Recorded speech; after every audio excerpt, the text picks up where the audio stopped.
Point estimation simple होता है कि जो भी आप क्या करते हो पॉपुलेशन के लिए वैल्यू निकालना चाहते हो और वो वैल्यू क्या होगा, सिंगल नंबर होगा। ठीक है, तो ये हमारा क्या रहता है, पॉपुलेशन, और ये हमारा इससे सैंपल। ठीक है, तो जब भी आप क्या करते हो कि इस पॉपुलेशन का एवरेज निकालोगे, मतलब सैंपल से कुछ निकालोगे कि मान लो इसका एवरेज हमने निकाला, अब इसी को क्या करते हो, इसका एवरेज मान के चलते हो। तो ये क्या होगा कि चांसेस होंगे थोड़ा सा गलत। क्यों? क्योंकि हो सकता है इसका रेंज कुछ और हो और आपने जो डेटा कलेक्ट किया होगा वो स्मॉल रेंज पे होगा, है ना, या तो इसका नॉर्मल रेंज पे होगा या तो हाई रेंज पे होगा, है ना। तो ये क्या होता है कि सैंपल जो कलेक्ट करते हैं वो जरूरी नहीं कि हमारे अकॉर्डिंग हो, इसीलिए क्या होता है इसके चांसेस रहते हैं गलत होने के ज्यादा। तो फिर हम क्या कर सकते हैं उसमें, तो इसी चीज को हम क्या करते हैं कि जो भी हमारा एवरेज आया कि 60 आया, तो उसमें हम क्या करते हैं, अपना कुछ वैल्यूज ऐड ऑन कर देते हैं। क्या करते हैं, तो एक रेंज ऐड करते हैं। ठीक है, रेंज बेसिकली होता है क्या है, तो इंटरवल होता है। तो जब भी आपके पास कि मान लो आपका क्या आ गया था, 60 आ गया था, है ना, आपने बोला कि हाँ ±5 का हम क्या कर सकते हैं, मार्जिन रख सकते हैं या एरर रख सकते हैं। तो ये कितना चला जाएगा, तो 5 पॉइंट्स कम चला जाएगा और 5 पॉइंट ज्यादा चला जाएगा। जो हम ये कम और ज्यादा कर रहे हैं किससे, पॉइंट एस्टिमेशन से, तो ये हमारा क्या हो गया, इंटरवल एस्टिमेशन। ठीक है, और ये किसके लिए होता है, तो ये अननोन पॉपुलेशन पैरामीटर्स की। यहाँ पे अननोन क्यों बोल रहे हैं, क्योंकि जो पॉपुलेशन की हम चीजें निकाल रहे हैं वो हमारे लिए अननोन है, और वो किसके थ्रू निकालेंगे, तो सैंपल के डेटा के थ्रू निकालेंगे। ठीक है, तो ये हमारे पास पॉइंट इंटरवल एस्टिमेशन होता है। ठीक है, और जो आप ये रेंज डिफाइन करते हैं वही हमारा क्या कहलाता है, कॉन्फिडेंस इंटरवल कहलाता है। ठीक है, मान लो ये हमारा कॉन्फिडेंस इंटरवल है, तो हम कितने परसेंट का मार्जिन लेके चल रहे होंगे, ±5 का, है ना। तो इसमें जो भी हमारा कॉन्फिडेंस होगा वो 95% होगा, कि जो भी डेटा होगा हमारा एक्चुअल उससे क्या होगा, ±5 रखते हैं। तो उसको बोलते हैं क्या चीज, स्टैंडर्ड एरर। ठीक है, कि हम अपना एरर कितना लेके चल रहे हैं। ठीक है, और जो एरर होता है उसी को हम लोग आगे जाके बोलते हैं सिग्निफिकेंस वैल्यू। ठीक है, कि आपको कितना लगता है कि आपके गलत होने के चांसेस, तो वही जो गलत होने के चांसेस रहते हैं उसको हम लोग बोलते हैं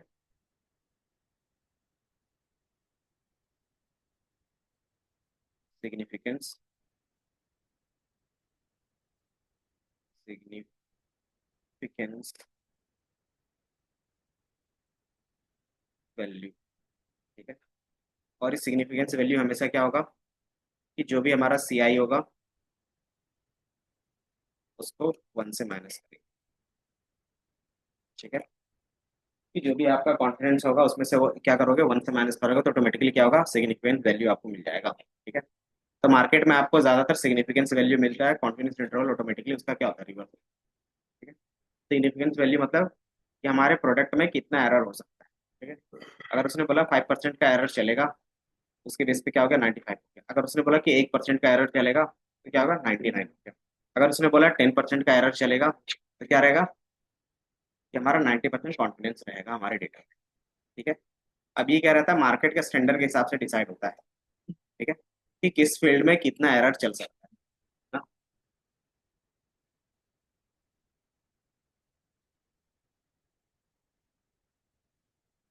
तो ये हमारा एस्टिमेट है, तो लिख लो एस्टिमेट्स, पॉइंट एस्टिमेशंस और इंटरवल एस्टिमेशंस, और इसका डेफिनेशन।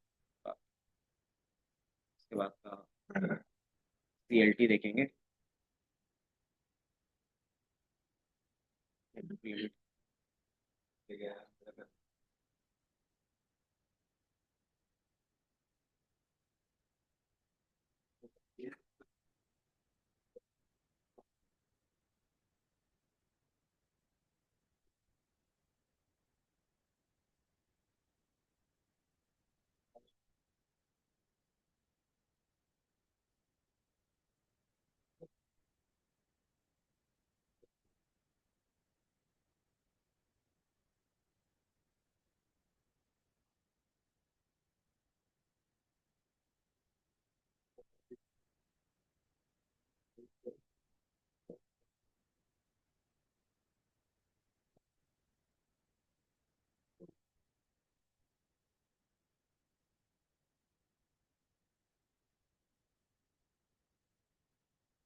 और इसी में ऐड कर लेना सिग्निफिकेंस वैल्यू।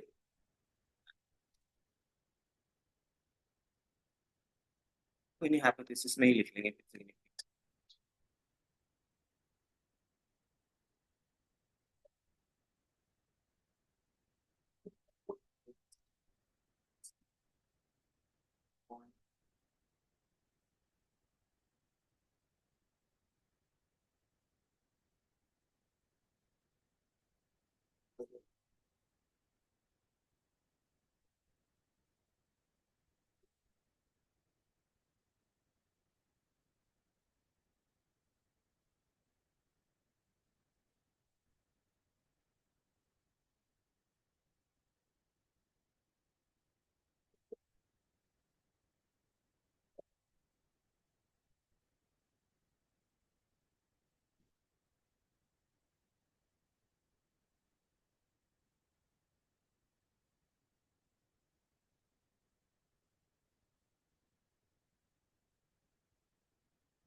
significance।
चलो, हो गया।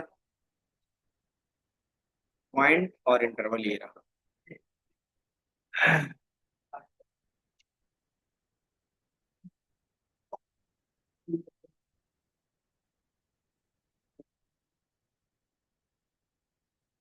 अब इसमें एक थ्योरी होता है, उसको हम लोग देखेंगे, कि हमारा सेंट्रल लिमिट थ्योरम होगा। सेंट्रल का समझ में आता है, लिमिट भी समझ में आता होगा, थ्योरम भी समझ में आता होगा। मीनिंग बता सकते हो?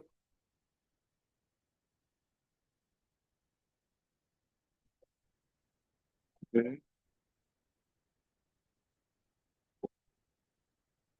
तीनों का अलग अलग मीनिंग बता दो।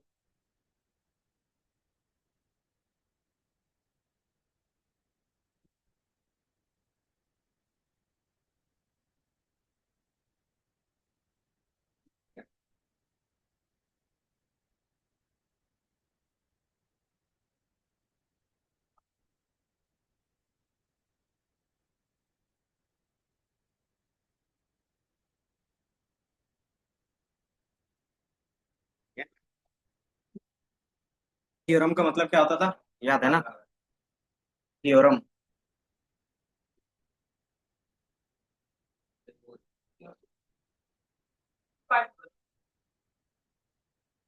हाँ, थ्योरम का मीनिंग क्या होता था? एक पढ़ लिया तो उसी के पीछे लग तुम बताओ तो। गए। नहीं, बीच में। प्रैक्टिकली तो प्रैक्टिकली प्रूफ नहीं हुआ पर लॉजिकली प्रूफ मान दे। हाँ, कि लॉजिकली वो सही होता है, हाँ, लेकिन आप मैथमेटिकली उसको प्रूव नहीं कर पा रहे हो।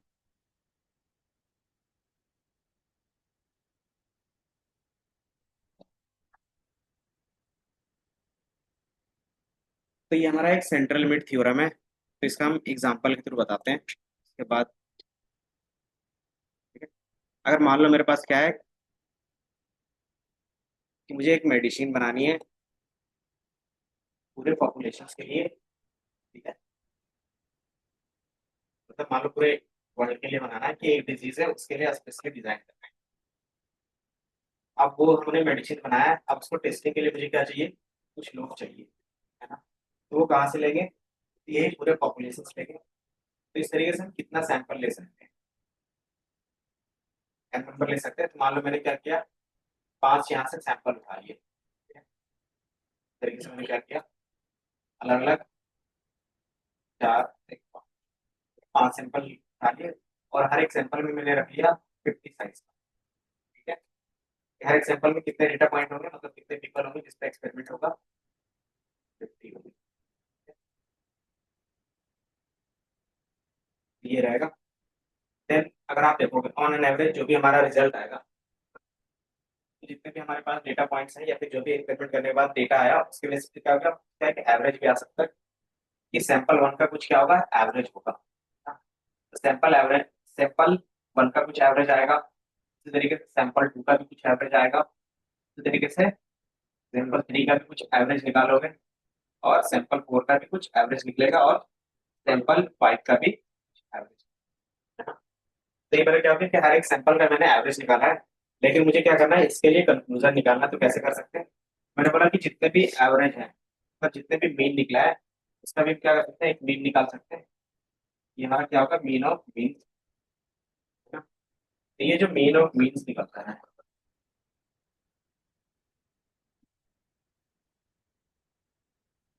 ये जो मीन ऑफ मीन्स निकल रहा है, इस चीज को हम क्या बोलते हैं, पॉपुलेशन का मीन बोलते हैं। ठीक है, इसका मीन हो गया, तो पॉपुलेशन का मीन आएगा। ठीक है। अगर इस तरीके से हम कर पा रहे हैं तो यही हमारा क्या है, सेंट्रल लिमिट थ्योरम है। ठीक है। सेंट्रल लिमिट थ्योरम ऐसा क्यों बोलता है कि हमारे पास जितना भी सैंपल कलेक्ट करोगे, फिर उसका जो एवरेज होगा उसी का आप क्या करते हो, एवरेज करते हो, तो वही क्या बन जाता है पूरे पॉपुलेशन का एवरेज। ठीक है। तो ये सेंट्रल लिमिट थ्योरम होता है। ठीक है। अब इसको कैसे पता चलता है कि यही होगा, तो ये एक्सपेरिमेंट बेस्ड पता चलता है। ठीक है। कि जो भी स्टैटिस्टिकल रिसर्चर्स होते हैं उन्होंने क्या किया है कि कुछ डेटा का पूरा पॉपुलेशन कलेक्ट किया है, 10 15 20 साल में उन्होंने क्या किया, पूरा डेटा कलेक्ट किया, उसके बेस पे क्या किया, उसके बेस पे कुछ सैंपल निकाला, उसी का इन्होंने क्या किया, एवरेज का एवरेज निकाला, तो वो और जो इसका एवरेज निकाला वो अप्रोक्स सेम आ रहा है। एग्जैक्ट सेम नहीं आएगा, लेकिन क्या करें, अप्रोक्स के आसपास है। तो इसीलिए अब इसको क्या बोल दिया कि मीन ऑफ मीन जो होता है वो क्या था, पॉपुलेशन का मीन होता है। और इस थ्योरी को क्या बोलते हैं, सेंट्रल लिमिट थ्योरी। ये समझना। लेकिन जो सैंपल आप लेते हो कुछ इसके भी क्या होंगे, क्राइटेरिया होगा। ठीक है। कि ऐसे ही हम लोग अगर कुछ भी सैंपल उठा रहे हैं तो ऐसा नहीं होगा, आपको कुछ क्राइटेरिया फॉलो करना पड़ेगा। ठीक है। सैंपल जब भी लेते हैं क्राइटेरिया लेना पड़ेगा, उसके बेसिस पे अगर आप डेटा लेते हो तो क्या होगा, जो एक्चुअल रिजल्ट आएगा मीन ऑफ मीन्स का वो पॉपुलेशन के मीन्स के अप्रोच होगा। ठीक है। तो वो क्या क्या कंडीशन होते हैं वो हम लोग देखते हैं। ठीक है? और कोई भी अगर सेंट्रल लिमिट थ्योरम को फॉलो करता है तो उसमें आप हाइपोथेसिस टेस्टिंग करते हैं। अगर ये फॉलो नहीं करेगा तो आप क्या करोगे, हाइपोथेसिस टेस्टिंग नहीं कर सकते। तो ये है। और दूसरा, इसकी एक और प्रॉपर्टी होती है कि जब भी आप मीन ऑफ मीन्स निकालते हो, मेरे पास क्या रहेगा, S1 S2 का इस तरीके से नॉर्मली किसी भी तरीके से ग्राफ बनेगा। जो मीन ऑफ मीन्स रहेगा वो यहाँ पे, मतलब कि जब भी आप क्या करते हो, डेटा का एवरेज निकालते हो और उसका एवरेज निकालते हो, और ये जो मीन ऑफ मीन्स निकलते हैं सैंपल का, वो हमेशा नॉर्मली डिस्ट्रीब्यूटेड है। कि जो भी, हाँ, जितने भी सैंपल है ना, अगर सबका आप क्या करोगे, वैल्यू लोगे और उसको प्लॉट करोगे डिस्ट्रीब्यूशन ग्राफ में, तो हमेशा क्या आएगा, तो वो हमेशा नॉर्मली डिस्ट्रीब्यूटेड आएगा। नॉर्मली डिस्ट्रीब्यूटेड मतलब कुछ इस तरीके से दिखेगा। अगर इस तरीके से दिख रहा है तो इसका जो एवरेज आएगा, सेंटर आएगा, वो क्या होगा, पॉपुलेशन का मीन। तो ये हमारा कौन बोलता है, तो सेंट्रल लिमिट थ्योरम होगा। इसका थ्योरी बस इतना ही होता है। अब सैंपल में हम क्या रख सकते हैं, तो सैंपल का पहला होता है कि आपको एटलीस्ट वेरिएंस पता होना चाहिए। वेरिएंस मतलब कि रेंज, कि ऐसा नहीं कि इन्फिनाइट तक जाए, है ना। अगर उसका रेंज नहीं पता है तो आप क्या कर सकते हैं, सीएलटी फॉलो नहीं करवा सकते। दूसरा इसमें रहता है कि जो भी आप सैंपल की साइज लोगे वो मिनिमम क्या होना चाहिए, 30 होना चाहिए। ठीक है, कि जो भी ये हमने 50 रखा ना, तो वो क्या रहेगा, 30 रहेगा मिनिमम। उससे ज्यादा रख सकते हो लेकिन कम नहीं, है ना। कम रखोगे तो क्या होता है, इसी में आपको इसको डायरेक्टली फॉलो नहीं करवा सकते, फिर आपको थोड़ा सा चेंजेस करने पड़ते हैं। इसके अलावा एक और रहेगा हमारे पास कि चाहे S1, S2, S3, S4, इसका कोई भी एनी टाइप का डिस्ट्रीब्यूशन हो सकता है। मतलब ये हो सकता है नॉर्मल डिस्ट्रीब्यूशन हो सकता है, ये मान लो बाइनोमियल हो सकता है, ये मान लो हमारा यूनिफॉर्म हो सकता है, ये क्या हो सकता है कि अनरेगुलर हो सकता है। मतलब ये कोई भी डिस्ट्रीब्यूशन को फॉलो नहीं कर सकता, है ना। लेकिन जब आप आपस में सबको कंबाइन करोगे उसके एवरेज के बेसिस पे, तो हमेशा क्या बनेगा, नॉर्मल डिस्ट्रीब्यूशन ही बनाएगा। ठीक है, तो ये क्या रहेगा, आपके रूल्स रहेंगे। तो वो रूल्स यहाँ पे लिखे होंगे, ये समझ में आया। ये इस पर यहाँ पे लिखा होगा तो ठीक है, नहीं तो ये हटेगा कैसे।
कॉपी बार बार की झंझट।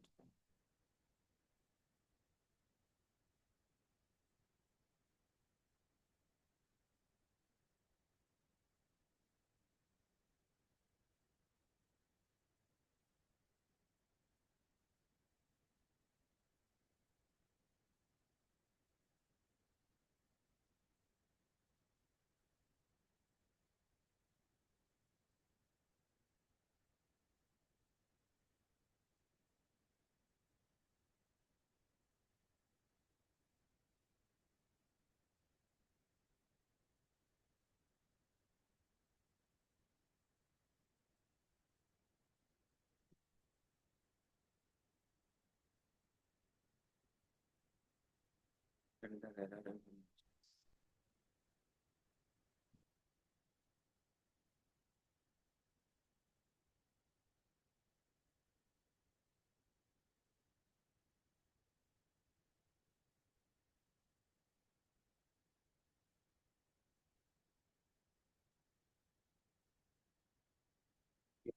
बार बार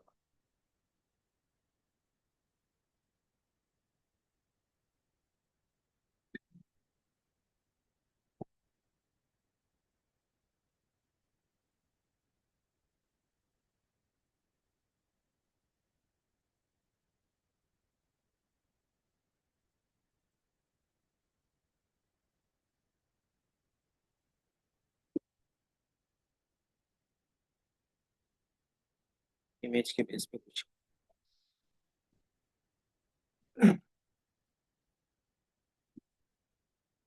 क्लियरिटी।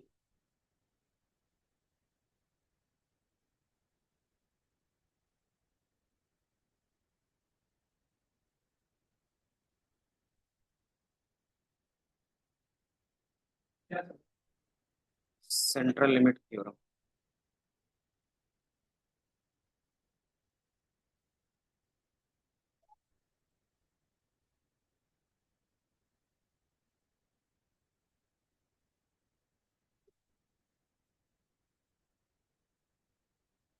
एक इमेज दिया।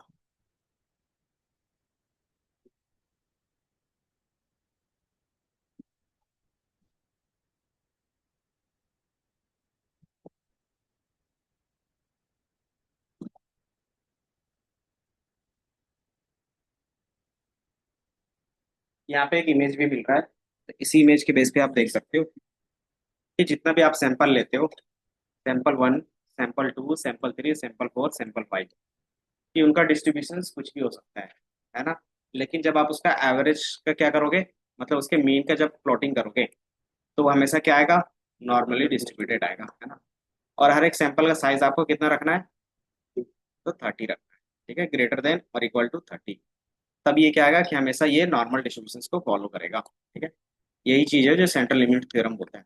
अब इसका फॉर्मूला सिंपल रहेगा कुछ इस तरीके से।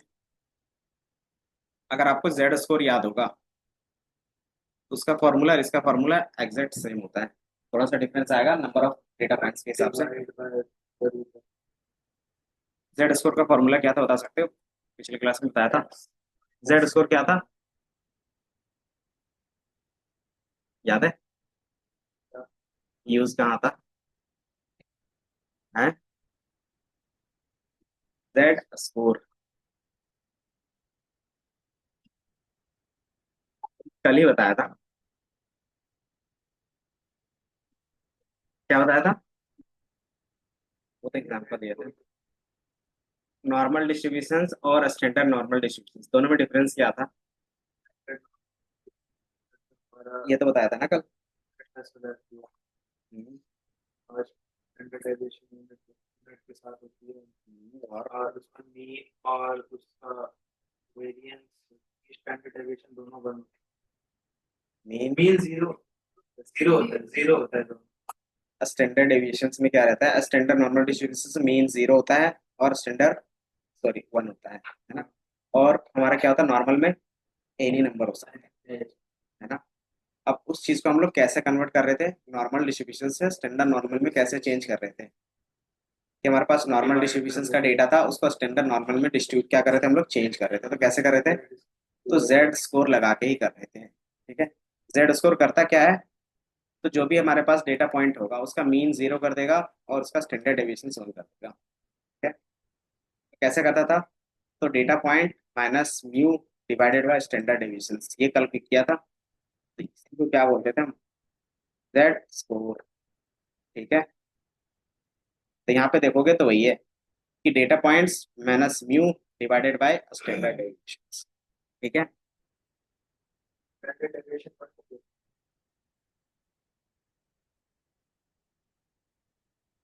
तो जो हमारे पास सेंट्रल लिमिट थ्योरम है, इसका फॉर्मूला अप्रोक्स उसी तरीके से क्यों दिखता है, क्योंकि मैंने बताया कि ये जो ग्राफ बनता है हमेशा नॉर्मली डिस्ट्रीब्यूटेड बनता है ना। तो नॉर्मली डिस्ट्रीब्यूटेड बन रहा है तो हम क्या करेंगे, इसका स्टैंडर्ड फॉर्मेट पे ही बनाते हैं। ठीक है, तो जब भी आप सेंट्रल लिमिट थ्योरम यूज करते हो तो इसी तरीके से बनेगा। ठीक है, फॉर्मूला इसका सिंपल यही रहेगा, और divided by root under n क्या होता है, हर एक डेटा पॉइंट्स मतलब सैंपल में कितना साइज होगा, है ना। तो हर एक सैंपल में अगर 30 का रख रहे हो तो एन क्या होगा, 30 हो जाएगा। जेड से नहीं करते हैं इसको, अलग तरीके से भी करते हैं। इन्होंने यहाँ पे जेड स्कोर के बेस पे ही दिखा है। इसको डिनोट करने का तरीका ये होता है इस तरीके से, और कहीं पे भी होगा तो जेड से ही दिखा है, तो जेड से ही दिखा, तो इस तरीके से दिखाते हैं। बट इसमें भी वही है।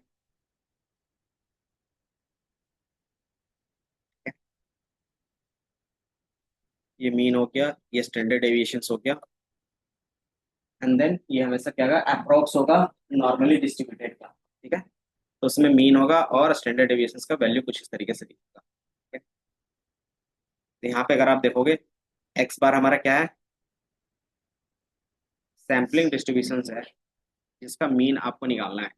दूसरा क्या है, ये फॉलो द डिस्ट्रीब्यूशंस, इसका मीनिंग ये रहता है। एन का मतलब क्या हो गया, ये नॉर्मल डिस्ट्रीब्यूशंस होगा। म्यू का मतलब क्या हो गया, मीन ऑफ द पॉपुलेशन। ठीक है। और ये सिग्मा का मतलब क्या होगा, standard deviation of the population. ठीक है। और एन का मतलब क्या हो गया, नंबर ऑफ सैंपल साइज। तो आप ये लिख सकते हो, फॉर्मूला ये रहा, और उसके बेसिस पे किसको क्या बोलते हैं। ठीक है। तो ये लिख लो बस। बाकी फिर इसके जो रूल्स रहेंगे, मतलब टर्म एंड कंडीशंस रहेंगे, वो लिखेंगे। सर जो पिछला दिखाया था वो सेम फॉर्मूला ही है। उसमें रूट अंडर एन नहीं था, अगर याद होगा। नहीं, अभी जो इसके ऊपर जेड वाला है, हाँ, वो भी सेम। सेम फॉर्मूला था। इसको डिनोट करने का तरीका यहाँ पे इस तरीके से, अगर फॉर्मूला भी देखोगे ना, तो यहाँ पे क्या है, इन्होंने पूरा फॉर्मूला इस तरीके से लिखा है। बस इसको अगर आप डिनोट करके लिखना चाहते हो तो उस तरीके से दोनों सेम। लिखो।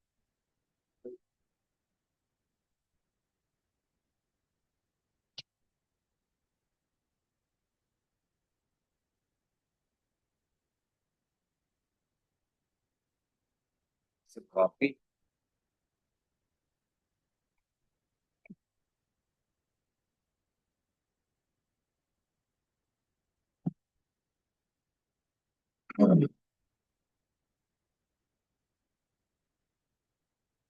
और यहाँ पे मैं फॉर्मूला रखता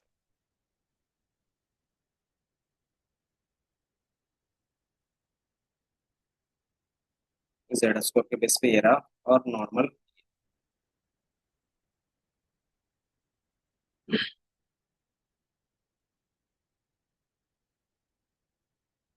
इसमें सही से नहीं आ रहा है।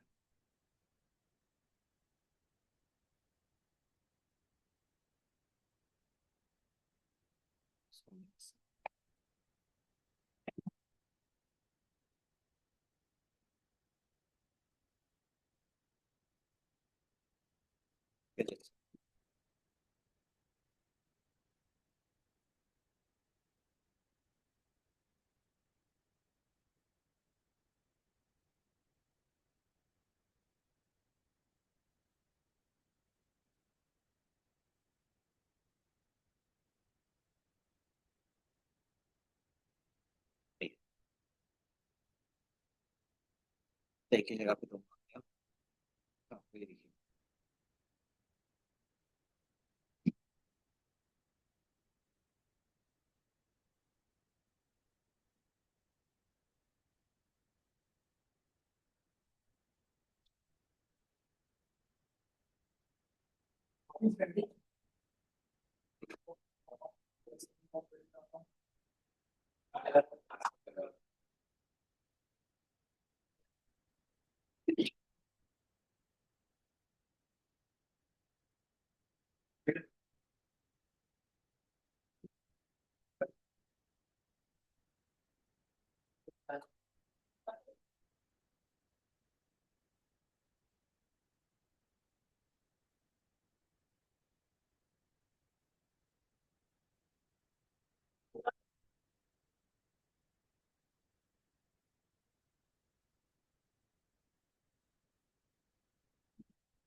हाँ हाँ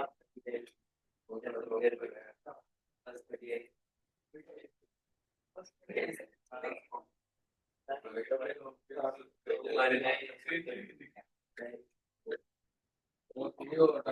आटा बटा करके और कट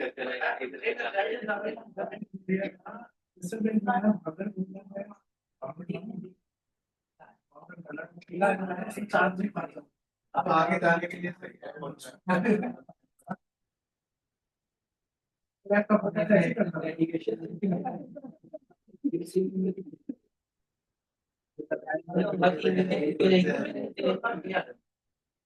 हाँ पता है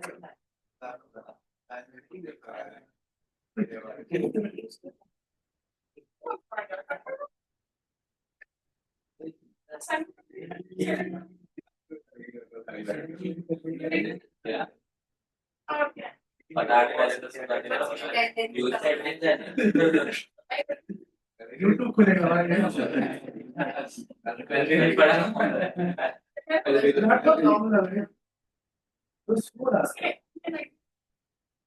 वेब सीरीज बता रहा हूँ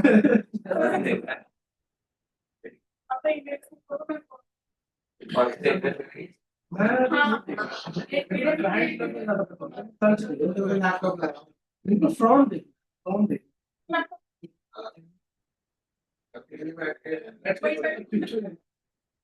मेरे यहाँ वो टीवी पे नहीं दिख रहा लैपटॉप पे नहीं दिख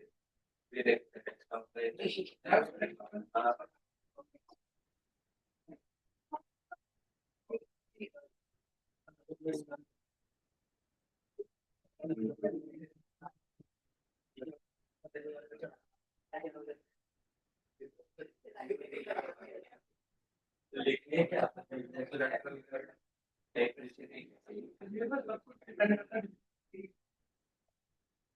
डेटा मास्टर कैसे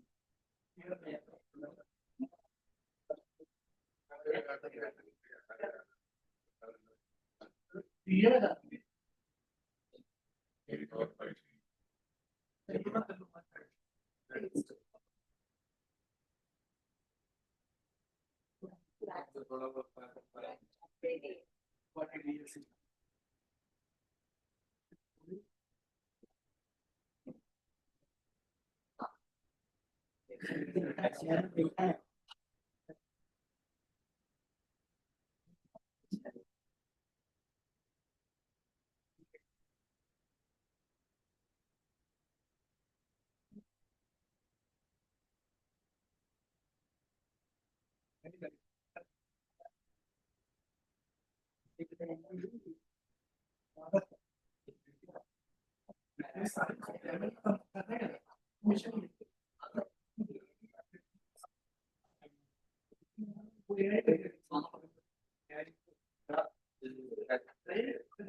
आवाज भाई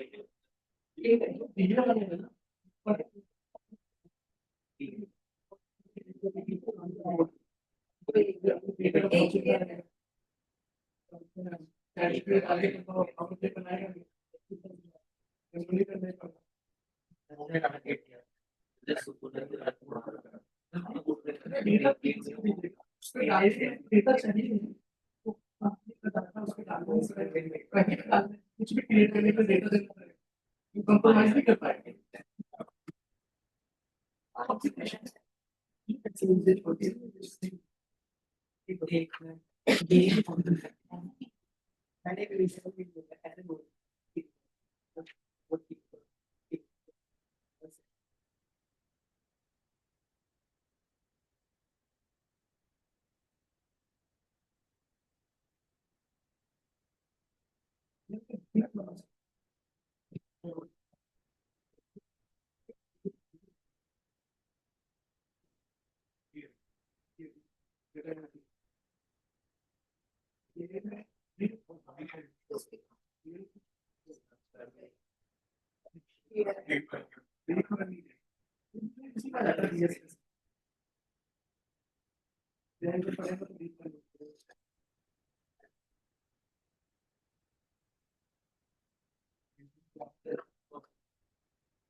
कुछ रूल्स होंगे।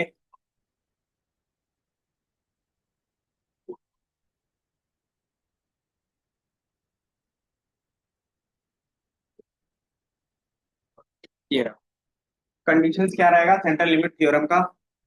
तो सबसे पहला जो रहता है, जो सैंपल साइज होना चाहिए वो सफिशिएंटली क्या होना चाहिए, लार्ज होना चाहिए, लार्ज। एंड द कंडीशंस क्या है, usually meet the size of sample in 30। अच्छा, सैंपल और सैंपल साइज दोनों सेम है या अलग है? पॉपुलेशन सैंपल बना है, तो सैंपल साइज मतलब एक सैंपल के अंदर कितने डेटा पॉइंट्स हैं। S1 S2 S3 S4, इस तरीके से हमने कितना सैंपल बनाया, तो 4 सैंपल बनाए हैं, है ना। अब इसके अंदर कितना डेटा पॉइंट होगा, तो एटलीस्ट 30 डेटा पॉइंट्स होने चाहिए मिनिमम। ठीक है, तो ये सैंपल अलग होते हैं, सैंपल साइज अलग होते हैं, सेम मत समझो। ठीक है, तो सैंपल साइज होता है number of data points in each sample. ठीक है, नंबर ऑफ, वो अपने हिसाब से आप जितना चाहो उतना ले सकते हैं। ठीक है, लेकिन उसके अंदर जो डेटा पॉइंट्स है वो मिनिमम होगा 30। ठीक है, जितना ज्यादा होगा उतना बेटर रिजल्ट आएगा, जितना कम रहेगा उतना क्या होगा, थोड़ा सा खराब रिजल्ट आएगा। मतलब जो एक्यूरेसी आएगी ना उसमें आप रिलाई ज्यादा नहीं करोगे। ठीक है? अगर यही डेटा पॉइंट बहुत ज्यादा है तो अगर आप क्या करते हो उसमें रिलाई करते हो तो एक्यूरेसी के चांसेस ज्यादा रहेंगे। ठीक है, ये हमारा पहला रहता है। दूसरा हमारे पास क्या रहेगा, द सैंपल्स आर इंडिपेंडेंट और आइडेंटिकली डिस्ट्रीब्यूटेड। इंडिपेंडेंट का मीनिंग क्या होता है, डिपेंड करेंगे। कि मान लो एक सैंपल में कोई भी डेटा आप चेंज कर रहे हो तो उसके अकॉर्डिंग कोई दूसरे सैंपल में कुछ भी चेंजेस नहीं होनी चाहिए, है ना। तो इस तरीके से तभी क्या होगा, सेंट्रल लिमिट थ्योरम फॉलो करेगा। ठीक है, इंडिपेंडेंट मतलब क्या होता है, जैसे होता है ना क्या, मतलब फ्रीडम होता है, फ्रीडम।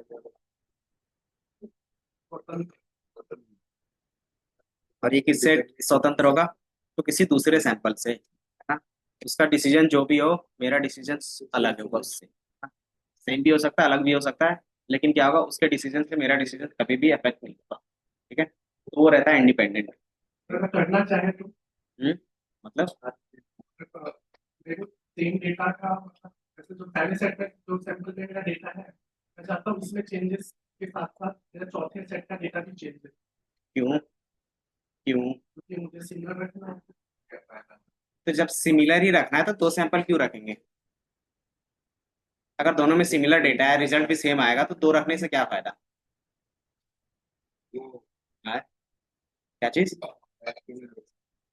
और इंडिपेंडेंट का सिंपल मीनिंग होता है कि उससे क्या होता है कि आपके रिजल्ट में ज्यादा इफेक्ट नहीं होता।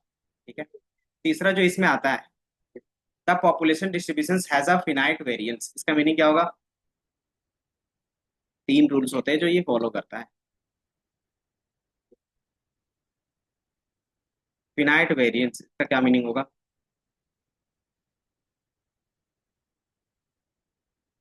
फिनाइट, वेरिएंस क्या होता था, याद है, कि जो भी हमारा मीन से क्या होता था, पॉइंट्स कितने दूर है, मतलब एक तरीके का उसका डिस्पर्सन, मतलब रेंज, कि आपको अपने डेटा का रेंज पता होना चाहिए। ठीक है, तरीका, population distribution has a finite variance, कि उसका मिनिमम कितना हो सकता है, मैक्सिमम कितना होता है, वो आपको आइडिया होना चाहिए। ठीक है, अगर वो नहीं पता है तो आप क्या कर सकते हो, सेंट्रल लिमिट थ्योरम नहीं लगा सकते। अगर सेंट्रल लिमिट थ्योरम नहीं लगा सकते तो आगे जाके हाइपोथेसिस टेस्टिंग नहीं कर सकते। ठीक है। जरूरत हम्म। जरूरत जरूरत, अभी थोड़ी देर पहले आते ना तो पता चल जाता। रात लेट तो सिंपल इसका ये था ना कि मान लो आपके पास पूरा पॉपुलेशन है ना, इस पूरे पॉपुलेशन का आपको एवरेज निकालना है। लेकिन आप कभी भी डेटा पूरे पॉपुलेशन का कभी क्या करते हो, कलेक्ट नहीं कर पाते, तो कैसे निकालोगे फिर? तो सैंपल से निकालोगे, है ना। तो मैंने कुछ सैंपल कलेक्ट किया। अब इस सैंपल में से इसका एवरेज कैसे निकाल सकते हैं? कि मान लो मेरे पास 4 सैंपल है। अब इस सैंपल से इसका एवरेज निकालना, तो कैसे निकालोगे? चारों को कंबाइन करके तो इसमें क्या रहता है कि कुछ रूल्स फॉलो करने पड़ते हैं। ठीक है। कि हर एक का क्या करते हैं, एवरेज निकालते हैं, हर एक का मीन निकालोगे। ठीक है। और हर एक का मीन जो हमने निकाला उसका भी हम क्या करते हैं, फिर मीन निकालते हैं। और जो ये जो मीन रहता है वही पॉपुलेशन का मीन होता है। ठीक है। और ये हमें कैसे पता चलता है? तो इसी प्रोसेस को बोलते हैं सेंट्रल लिमिट थ्योरम। ठीक है, समझना। तो ये जरूरत पता चला कि पॉपुलेशंस का डायरेक्टली हम क्या करते हैं, सैंपल के थ्रू क्या निकालते हैं, उसका मीन निकाल सकते हैं, उसका स्टैंडर्ड डेविएशंस निकाल सकते हैं, और भी सारी चीजें क्या कर सकते हो, डायरेक्टली निकाल सकते हैं। क्यों? किसी का अगर मीन निकल गया तो ऑटोमेटिकली सारा चीज निकल जाता है ना। कैसे पता चला था? अगर याद होगा स्टार्टिंग से ही हम लोग ने मीन पढ़ा था, उसके बाद क्या पढ़ा था, वेरिएंस, उसमें क्या था, डेटा पॉइंट्स और मीन से डिफरेंस था, स्टैंडर्ड डेविएशंस की वेरिएंस का रूट अंडर था, और क्या पढ़ा था, कोवेरियंस। कोवेरियंस भी क्या था, वेरिएंस का फॉर्मूला था, मतलब उसमें भी मीन यूज हो रहा था, है ना। कोरिलेशंस, उसमें भी क्या था, मीन का ही यूज करके हम लोग बना रहे थे। तो जितनी भी चीजें हैं अगर आपने मीन निकाल लिया तो ऑन एन एवरेज क्या होगा, सारे फॉर्मूला आप अप्लाई कर सकते हो। ठीक है। तो इसीलिए हम क्या करते हैं, पॉपुलेशन का मीन निकाल लेते हैं। और ये चूंकि पॉपुलेशन का मीन निकाल रहे हैं तो हो सकता है कुछ वेरी करेगा। अगर ये वेरी करेगा तो हम क्या इसमें यूज करेंगे, पॉइंट या इंटरवल एस्टिमेट करेंगे। एस्टिमेट मतलब कि इसका मीन आ गया 60, तो हम इसको क्या करेंगे, रेंज ले लेंगे। क्योंकि ये क्या होगा कि पूरे पॉपुलेशन के लिए होगा, और सैंपल के बेस पे वो सही भी आ सकता है और नहीं भी आ सकता, वो डिपेंड करेगा हमारा डेटा की क्वालिटी पे। समझा? में पॉपुलेशन काउंट जनगणना करते हैं हम्म।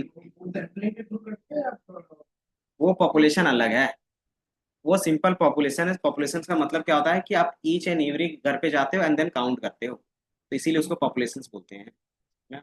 वो अलग है। और यहाँ पे जो हम लोग देख रहे हैं, यहाँ पे जो पॉपुलेशन बोल रहे हैं मतलब सारे चीजें को कंसीडर करते हैं तो उसको बोलते हैं। तो वो सैंपल के तौर पे नहीं करते। उसमें सैंपल क्या रहता है कि कोई भी आप प्रोडक्ट लॉन्च कर रहे हो, कि मान लो दिल्ली में क्या कर रहे हो, प्रोडक्ट लॉन्च करना है, तो क्या करोगे आप, स्टूडेंट का क्राउड देखोगे। तो आप क्या करोगे, साउथ एक्स पे देख लिया, देन अलग अलग प्लेस पे देख लिया, और जहाँ पे स्टूडेंट का अच्छा खासा क्राउड रहेगा, जहाँ पे क्या होगा, रिस्पॉन्स अच्छा खासा होगा स्टूडेंट का, वहीं पे क्या करोगे, अपना नया इंस्टीट्यूट ओपन करोगे, है ना। तो ये चीज क्या होता है कि आपने जो सैंपल कलेक्ट करते हो उसके बेसिस पे होता है। कि दिल्ली में हर एक लोकेशन के बेस पे तो नहीं डेटा कलेक्ट कर सकते, तो क्या होता है, किसी स्पेसिफिक जगह से क्या करते हैं, कुछ ही डेटा कलेक्ट करते हैं। ठीक है। और उसी के बेस पे क्या करते हैं कि मुझे यहाँ पे ओपन करना है या नहीं करना है, मतलब सारे स्टूडेंट के लिए अवेलेबल हो सकता है या नहीं हो सकता। जैसे आईटी वेदांत है, सारे स्टूडेंट के लिए अगर साउथ एक्स में देखें तो अवेलेबल है, कि साउथ एक्स में जितने भी लोग हैं वो क्या कर सकते हैं, इसको यहाँ पे आके क्या कर सकते हैं, पढ़ सकते हैं, है ना। तो ये क्या हो गया कि हमने इसके बेसिस पे बताया कि एक सैंपल उन्होंने लिया होगा, सैंपल मतलब कि उन्होंने देखा होगा कि लोकेशंस कहाँ पे लेना है हमें, कहाँ पे किस तरीके के लोकेशंस होगा, वहाँ पे ट्रैवलिंग का कैसा होगा, देन वहाँ पे स्टूडेंट इजिली आ पा रहे हैं यहाँ पर, अगर बाहर से कोई आ रहा है तो उसके लिए स्टे का है या नहीं है आसपास। तो वो सारा चीज़ देखने के बाद क्या होता है, ये सारी चीज़ ओपनिंग होती है ना। मान लो कि इसको नया सेंटर खोलना हो तो क्या देखेंगे, सबसे पहला लोकेशन, कि वो फिजिबल है या नहीं है। फिर ट्रांसपोर्टेशन, कि अगर कोई भी एडमिशन लेता है तो ईजिली ट्रांसपोर्टेशन वहाँ से अवेलेबल है या नहीं है। तीसरा, अगर कोई बंदा यहाँ पे रह के पढ़ना चाहता है तो उसके लिए क्या है, आसपास स्टे है या नहीं है। ठीक है। तो ये सारा चीज़ देखते हैं। और चौथा क्या होता है, जो मेन रहता है, स्टूडेंट्स, कि यहाँ पे स्टूडेंट्स के लिए सारी चीज़ें अवेलेबल होंगी या नहीं होंगी। अगर रहेगा तभी हम क्या करेंगे, यहाँ पे अपना कोचिंग्स ओपन करेंगे, ठीक है, अदरवाइज नहीं। समझ में आया? और चौथा, कि अगर हमारा फी हाई है तो मुझे वैसे ही क्या करना पड़ेगा, स्टूडेंट्स को रखना पड़ेगा, क्योंकि लो फी के बेस पे भी रहता है और हाई फीस के बेस पे रहता है। तो हम ऐसे लोकेशंस में खोलेंगे जहाँ पे क्या होगा कि जितने मेरा मिनिमम क्राइटेरिया है या फिर जितना मेरा फी होगा वहाँ के लोग पे कर सकते हैं या नहीं कर सकते, ये भी देख लो। ठीक है। अगर नहीं पे कर सकते तो क्या होगा कि वहाँ पे खोलने का कोई बेनिफिट नहीं होगा। समझ में आया? तो ये चीज़ हम क्या करते हैं, इसी के थ्रू करते हैं कि इनडायरेक्टली हम डेटा जो क्या करते हैं, कलेक्ट करते हैं, तो डेटा हम क्या करते हैं, एज अ सैंपल की तरह कलेक्ट करते हैं और उसी के बेस पे बोलते हैं कि यहाँ पे एक ब्रांच ओपन होगी या नहीं। ठीक है? तो ये तीन चीजें होती हैं, आपको ये चीजें पता होंगी। ठीक है, तीन तीसरा ये। तो ये आप क्या करते हो, लिख लेते हो। ये क्या रहेगा हमारा, conditions for the central limit theorem. और इस चीज को हम लोग क्या बोलते हैं, art of data science. Art of data science, दिल। क्यों? क्योंकि जो फाइनल डिसीजन जाता है बिजनेस के लिए यहीं से जाता है, कि इसी के बेस पे क्या होगा कि कोई कंपनी पैसा लगाएगी नहीं लगाएगी वही डिसाइड होता है। और पैसा लगता है तभी क्या होता है, या तो बिजनेस प्रॉफिट करेगा या तो लॉस करेगा। और बिजनेस जब भी पैसा लगाती है तो प्रॉफिट के लिए ही लगाती है। अब प्रॉफिट उसको दिखाना पड़ता है कहाँ पे, तो नंबर के फॉर्म में। ठीक है। जो इन्वेस्टर बोलते हैं ना कि हमारे कंपनी में इन्वेस्टर आएंगे, तो उसको पहले प्रोजेक्शंस दिखाना पड़ता है। और वो प्रोजेक्शंस अगर डेटा के बेस पे दिखाते हो तो ज्यादा चांसेस रहते हैं कि आपको क्या होगा, कि वहां से पैसा मिल सकता है।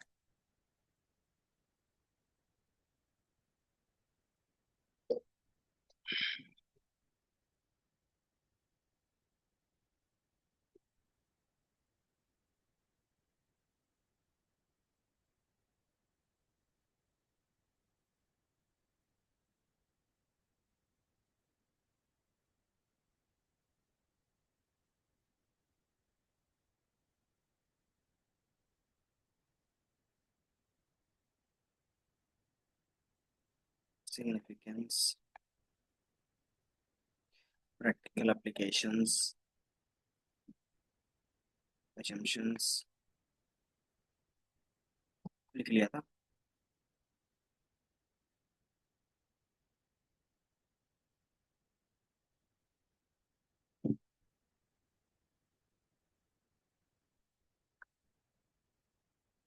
बाकी इसका एक प्रैक्टिकल भी दिखा देते हैं जल्दी से, इसका विजुअलाइजेशन।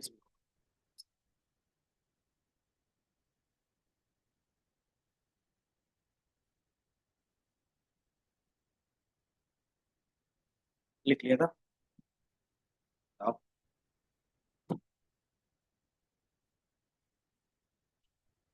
इतना टैब, ठीक है, साथ ही साथ इसका नोट्स भी बनाते जाना है ना, तो जो भी टैब ओपन होता है ना उस समय जो चीजें लेना रहता है उसको लेके फिर क्लोज कर। तो अभी इसका जब तक बनाऊंगा नहीं तब तक क्लोज नहीं करूंगा, नहीं तो फिर बाद में मुझे ढूंढने में दिक्कत हो।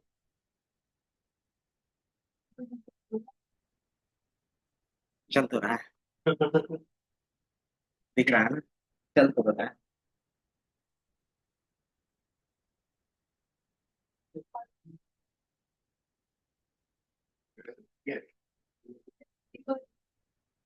क्या?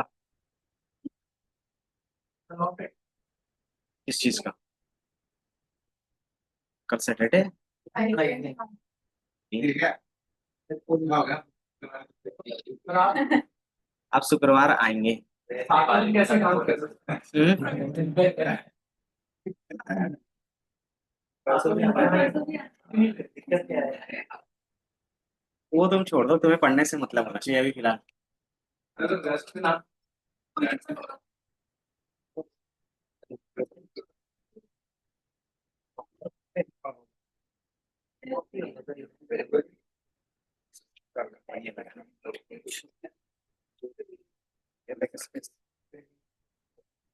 काम नहीं कर रहा, ठीक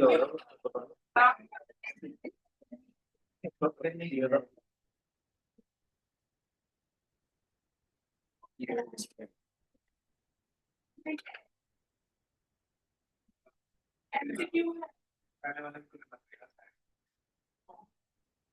तो ये बता, हो गया तेरा काम?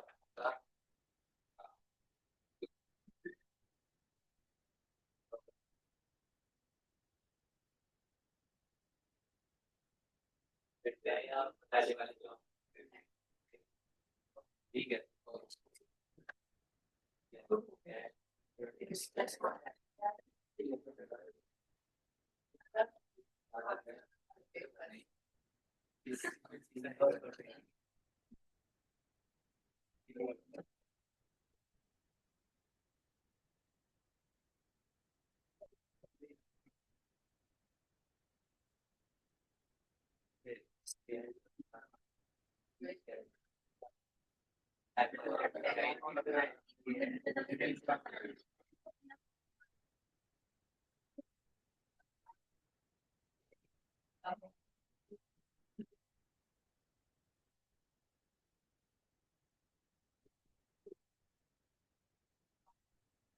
एक बार लोग को देख लो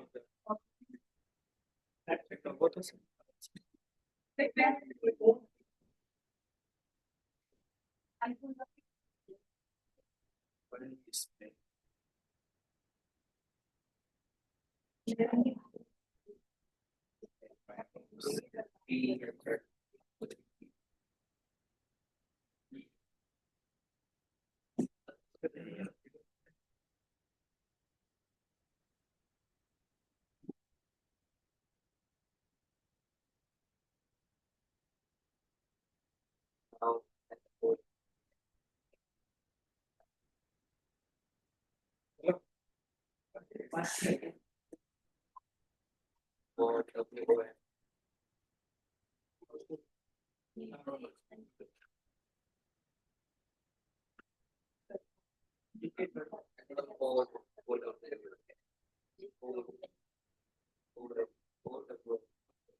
पूरी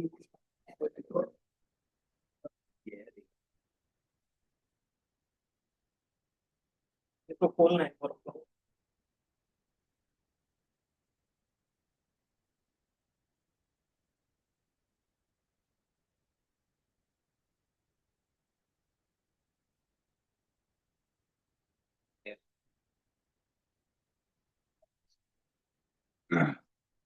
स्क्रीन से आपको किसी तरीके से दिखेगा उसका शायद 14 है।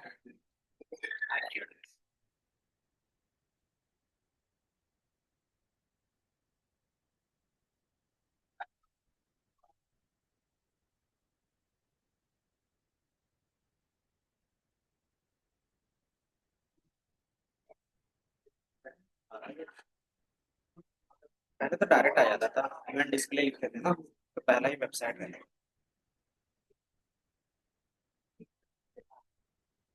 बाकी मैक है आपका मैक का तुम लोग बस है इसका रहता था इसको पता।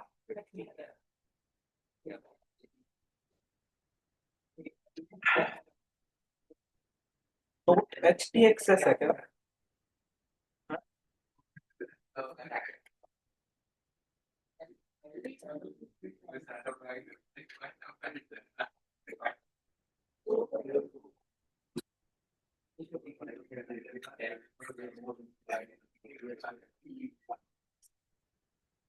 ये दिख रहा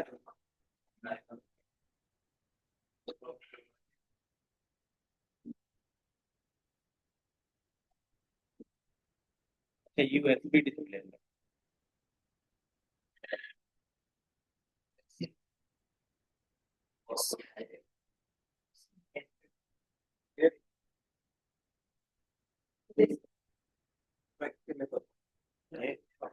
ये बैक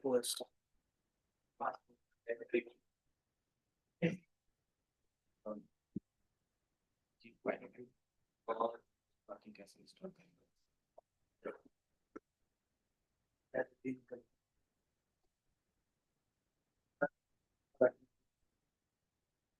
क्या बता रहे थे? एडमिशन प्रोसेस तो बताया। तो यहाँ पे हमारे पास एग्जाम्पल भी आएगा ये दिख रहा है। ये क्या है कि सिमुलेशन है हमारा सीएलटी का। ठीक है चलो इधर देख लो।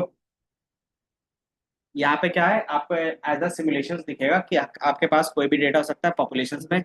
तो यहाँ पे दिख रहा होगा ये हमारा क्या है पेरेंट पॉपुलेशन है। उसमें से आप क्या कलेक्ट करोगे तो अलग अलग सैंपल लेंगे। ठीक है उसका आपको मीन मिलेगा और उसके बेस पे क्या होगा कि आप यहाँ पे ड्रॉ करके देखोगे तो ये हमेशा क्या होगा नॉर्मली डिस्ट्रीब्यूटेड आएगा। ठीक है अब यहाँ पे क्या क्या चीजें हैं तो देखोगे इसमें आपके पास क्या है कि जो आपका डेटा होगा वो अलग अलग टाइप का क्या हो सकता है ना। दूसरा हमारे पास क्या है कि आप जो सैंपल साइज लेना चाहते हो कितना लेना चाहते हो कि 5 लेना चाहते हो 10 लेना चाहते हो या फिर 1 लाख लेना चाहते हो। इसके बाद क्या होता है कि इसमें से आप मीन मीडियन मोड कुछ भी निकालना चाहते हो तो डायरेक्टली निकाल सकते हैं। तभी हम लोग मीन के बेस पे चल रहे हैं देन उसके बाद यहाँ पे क्या होगा कि आपका डेटा क्या होगा, डायरेक्टली शो करेगा।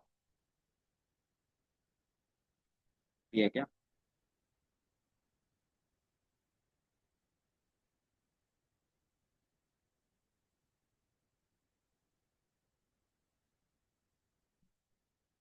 मान लो कि हमारे पास जो पॉपुलेशन है, पॉपुलेशन से भी क्या है, नॉर्मली डिस्ट्रीब्यूटेड है, ठीक है। तो जब भी आप इसमें एनिमेट पे क्लिक करोगे तो ये क्या करेगा, यहाँ से 5 सैंपल लेगा, दिख रहा है। तो यहाँ पे हमने क्या किया है, बाय डिफॉल्ट 5 रहता है, तो 5 सैंपल लिया और उसका क्या किया है, यहाँ पे एवरेज निकाल के दे दिया, ठीक है। देन इसी तरीके से क्या होगा कि आप अलग अलग सैंपल ले सकते हो, कि आपने फिर क्या किया, दोबारा 5 सैंपल्स लिए और उसके बेस पे क्या होगा, डेटा यहाँ पे आ गया। तो आप इस चीज को क्या कर सकते हो, बार बार एनिमेट करके देख सकते हो, या फिर मैंने क्या बोला, एक बार मैं 1000 का ले लेता हूँ डायरेक्ट। तो जैसे वो क्या करेगा, पूरा डेटा कवर होगा तो ऑटोमेटिकली आपको ये क्या दिख रहा है, नॉर्मली डिस्ट्रीब्यूटेड दिख रहा है ना। तो जो भी मीन ऑफ मीन्स रहेगा, कि जो भी आपका यहाँ पे सैंपल आ रहा था, ठीक है, देन उसके बेस पे क्या हुआ कि हर एक सैंपल का जो हमने एवरेज के बेस पे बनाया वो हमेशा क्या बन रहा है, एक नॉर्मल डिस्ट्रीब्यूशन बन रहा है। तो इसको मैं क्या करता हूँ, इस तरीके से दिखा देता हूँ। तो ये क्या है, कुछ इस तरीके से दिख रहा है आपको, इसमें जो लाइन बनेगा वो हमेशा नॉर्मली डिस्ट्रीब्यूशन का बनेगा, ठीक है। यही चीज क्या होगा कि हो सकता है आपका डेटा यूनिफॉर्म, यूनिफॉर्म मतलब, यूनिफॉर्म का मतलब क्या होता है, ठीक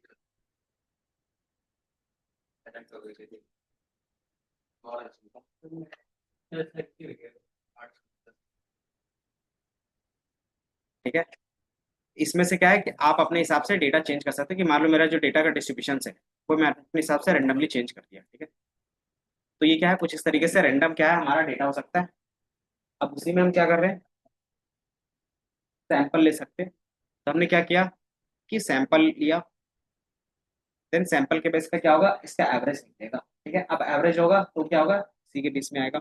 इसी तरीके से दोबारा कर सकते हैं। तो इस तरीके से मैं क्या करता हूँ कि आपने 100 चेक कर दिया, ठीक है, 1000 टाइम हमने कर दिया। तो जो भी उसका पॉपुलेशन बनेगा वो हमेशा क्या बन रहा है, नॉर्मली डिस्ट्रीब्यूटेड बन रहा है। तो यही चीज हमारा क्या है, सेंट्रल लिमिट थ्योरम होता है, कि जब भी आप क्या करोगे, मीन ऑफ मीन्स निकालोगे वो हमेशा क्या बनेगा, नॉर्मल डिस्ट्रीब्यूशन बनेगा, ठीक है। एक सेकंड में आप,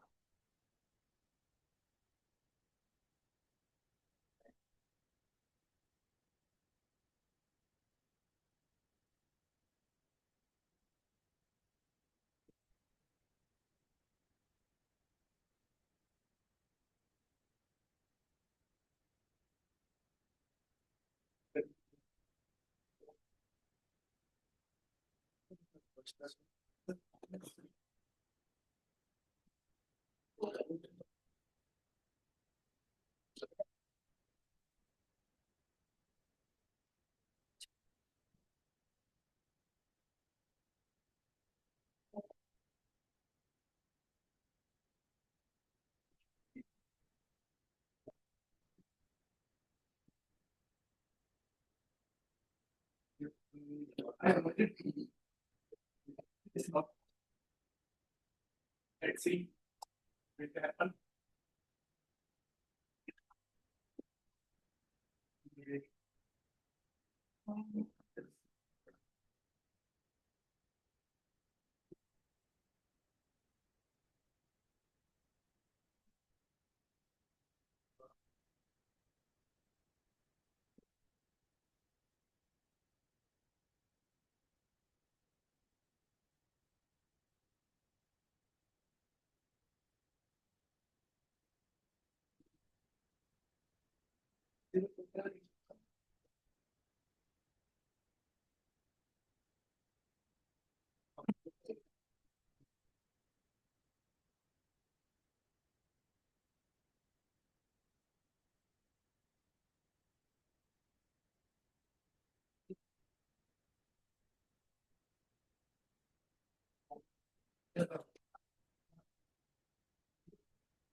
No.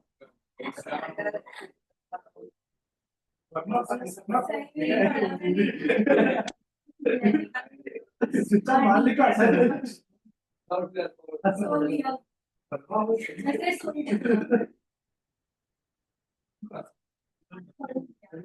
प्रॉपर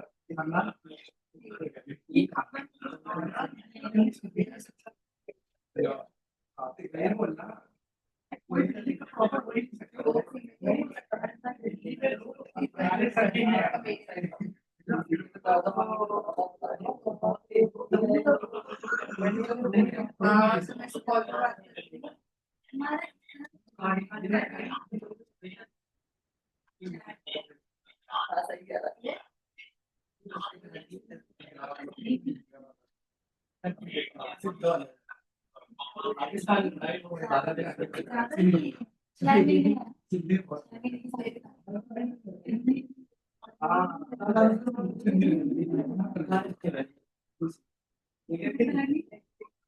दोन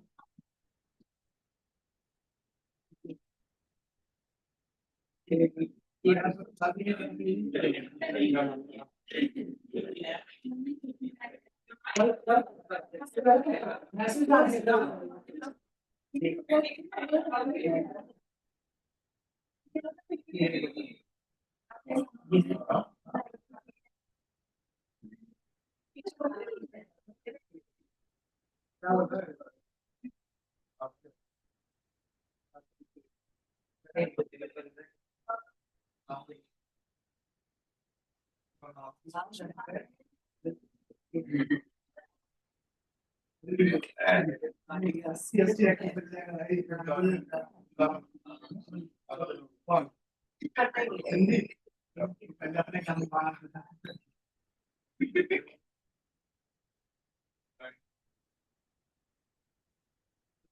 अब ये बताओ सीएलटी पढ़ने का फायदा क्या होगा? इतना पढ़ क्यों रहे हैं इसको, इतने मेहनत क्यों कर रहे हैं इसके ऊपर? डेटा साइंस क्यों है?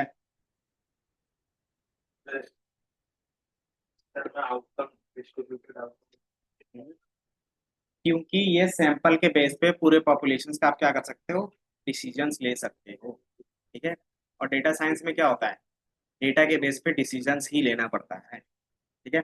और वो डिसीजंस कितना एक्यूरेट होगा वो इसी से आप निकालते हो। ठीक है। क्या? सारे सैंपल का जो एवरेज हो गया वही तो एवरेज जो होता है उसी का जो एवरेज होता है वही हमारा होता है। तो वो चीज किसने प्रूव किया था, किसी ने प्रूव किया था? सीएलटी। अगर आप से है।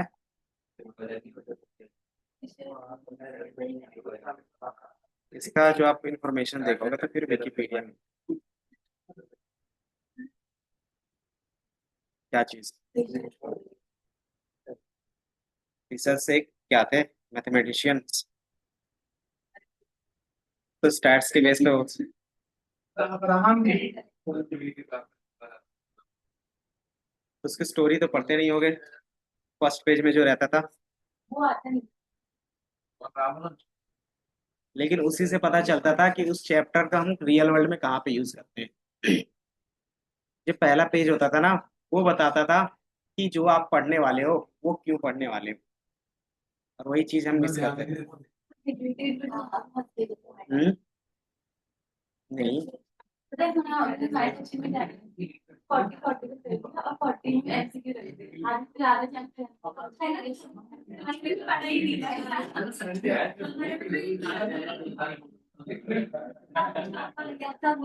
सही बात है।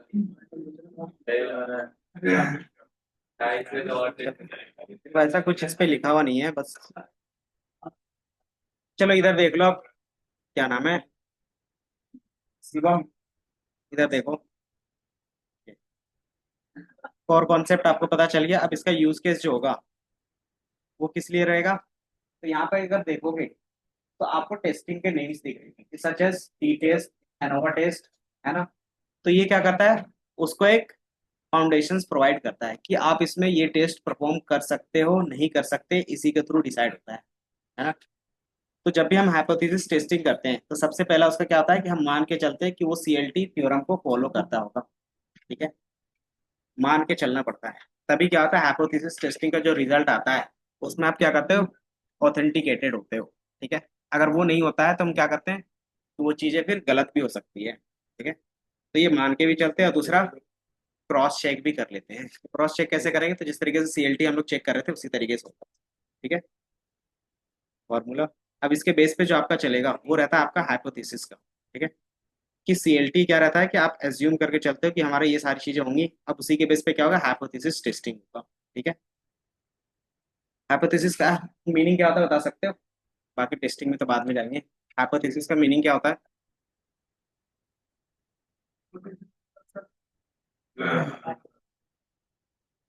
हिंदी बता दो तो फिर, इंग्लिश नहीं बता दो।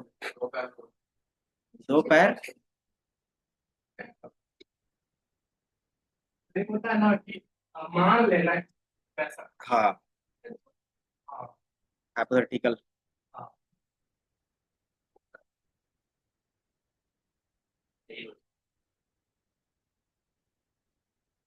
तुक्का क्यों होगा, इन ट्यूशन भी तो हो सकता है। आइडिया। रीजन ही है आइडिया जो प्रूवन ना हो और उसके लिए क्या बात है, जैसे खुद से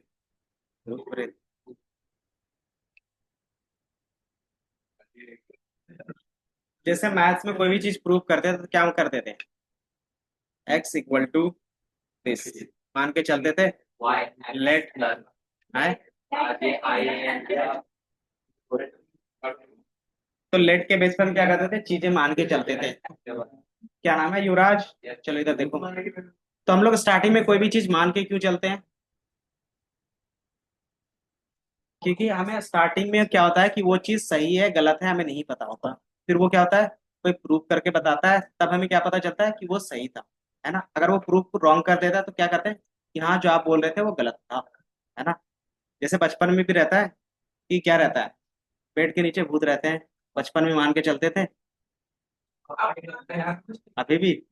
क्लास में बैठ के तो वो अलग होता है, एक्सेप्शन होगा कुछ। बट क्या होता है कि जैसे जैसे आप बड़े होते हो, जैसे जैसे आप रीजनेबल होते हो, चीजें सोचते हो, देखते हो, समझते हो, तो क्या होता है कि आप बार बार देखते हो नीचे कि कोई भूत नहीं, मतलब ये चीजें गलत थी जो बताया जा रहा था। है ना, तो यही चीज क्या रहता है हमारा, एक आइडिया रहता है जो स्टार्ट होता है। ठीक है, अब वो चीज सही होगा गलत होगा आप डेटा के बेस पे बताते हो। है ना, जैसे फॉर एग्जाम्पल बताओ, तुम्हारे लाइफ से कुछ बताएगा। क्या कह रहे थे? आईटी में जॉब लेना इजी है हार्ड है? हार्ड है। आता हो तो इजी है, नहीं आता हो तो hard पढ़ने वाले हाँ, किस्मत की बात है। नहीं, अभी भी तुम्हारा क्या है, अच्छा खासा जॉब रिक्वायरमेंट है, बट क्या है, स्किल्स नहीं है। समझ में आया? आईटी वेदांत में यही रीजन है कि टीचर नहीं आ रहा, कि जिस हिसाब से इंटरव्यू ले रहे हैं, और मैंने भी 5-6 इंटरव्यू लिया, उस हिसाब से कोई आ नहीं रहा। ऐसा हम दे देंगे।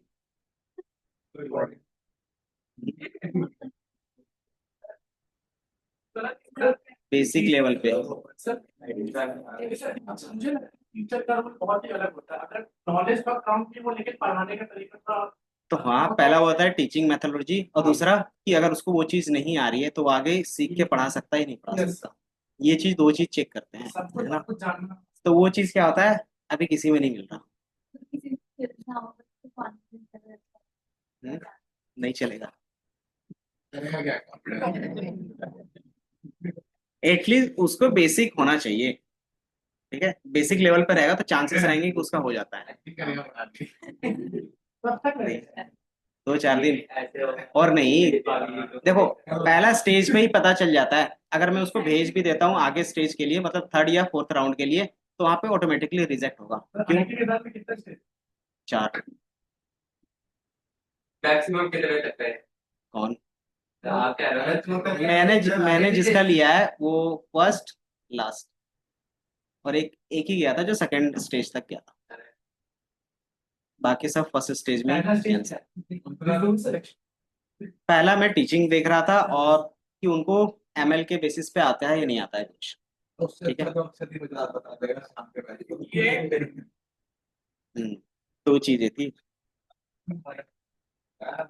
तो वही है ना कि थोड़ा सा स्किल्स नहीं दिख रहे हैं आजकल। क्यों?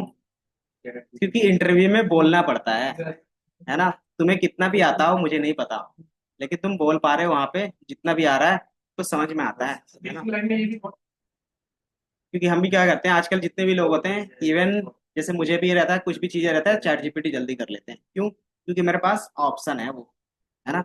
और जब ऑप्शंस रहता है तो हम दिमाग नहीं लगाते, है ना। तो वो आजकल चल रहा है, और वही रीजन होता है कि इंटरव्यू क्रैक नहीं हो पा रहा है, समझ में आया किसी से। तो वो चीज आपको क्या करना पड़ता है, खुद से करना पड़ता है, प्रैक्टिकली बोलना पड़ता है चीजें को। आईटी सेक्टर में पैसेंस चाहिए, पैसा है तो पैसेंस है। सर मैंने आप में देखा, आपने भी हम्म, इसीलिए तो है अभी। गर्म खून के वो एक टाइम के बाद ठंडा हो जाएगा। सर आप मैंने देखा। हम्म, बताएंगे बताएंगे, आराम से बताएंगे। देखो, हर एक चीज के पीछे कुछ ना कुछ तो रीजन होता है ना। इधर देख लो, तो अभी हाइपोथेसिस क्या होता है। तो एक हाइपोथेटिकल क्या होगा, आपका स्टोरी होगा, जिसको आप क्या करते हो, या तो ट्रू बोलते हो या तो फिर फॉल्स बोलते हो। ट्रू किसके बेस पे होगा, तो उसके बेस पे आपको प्रूफ मिलता है तब।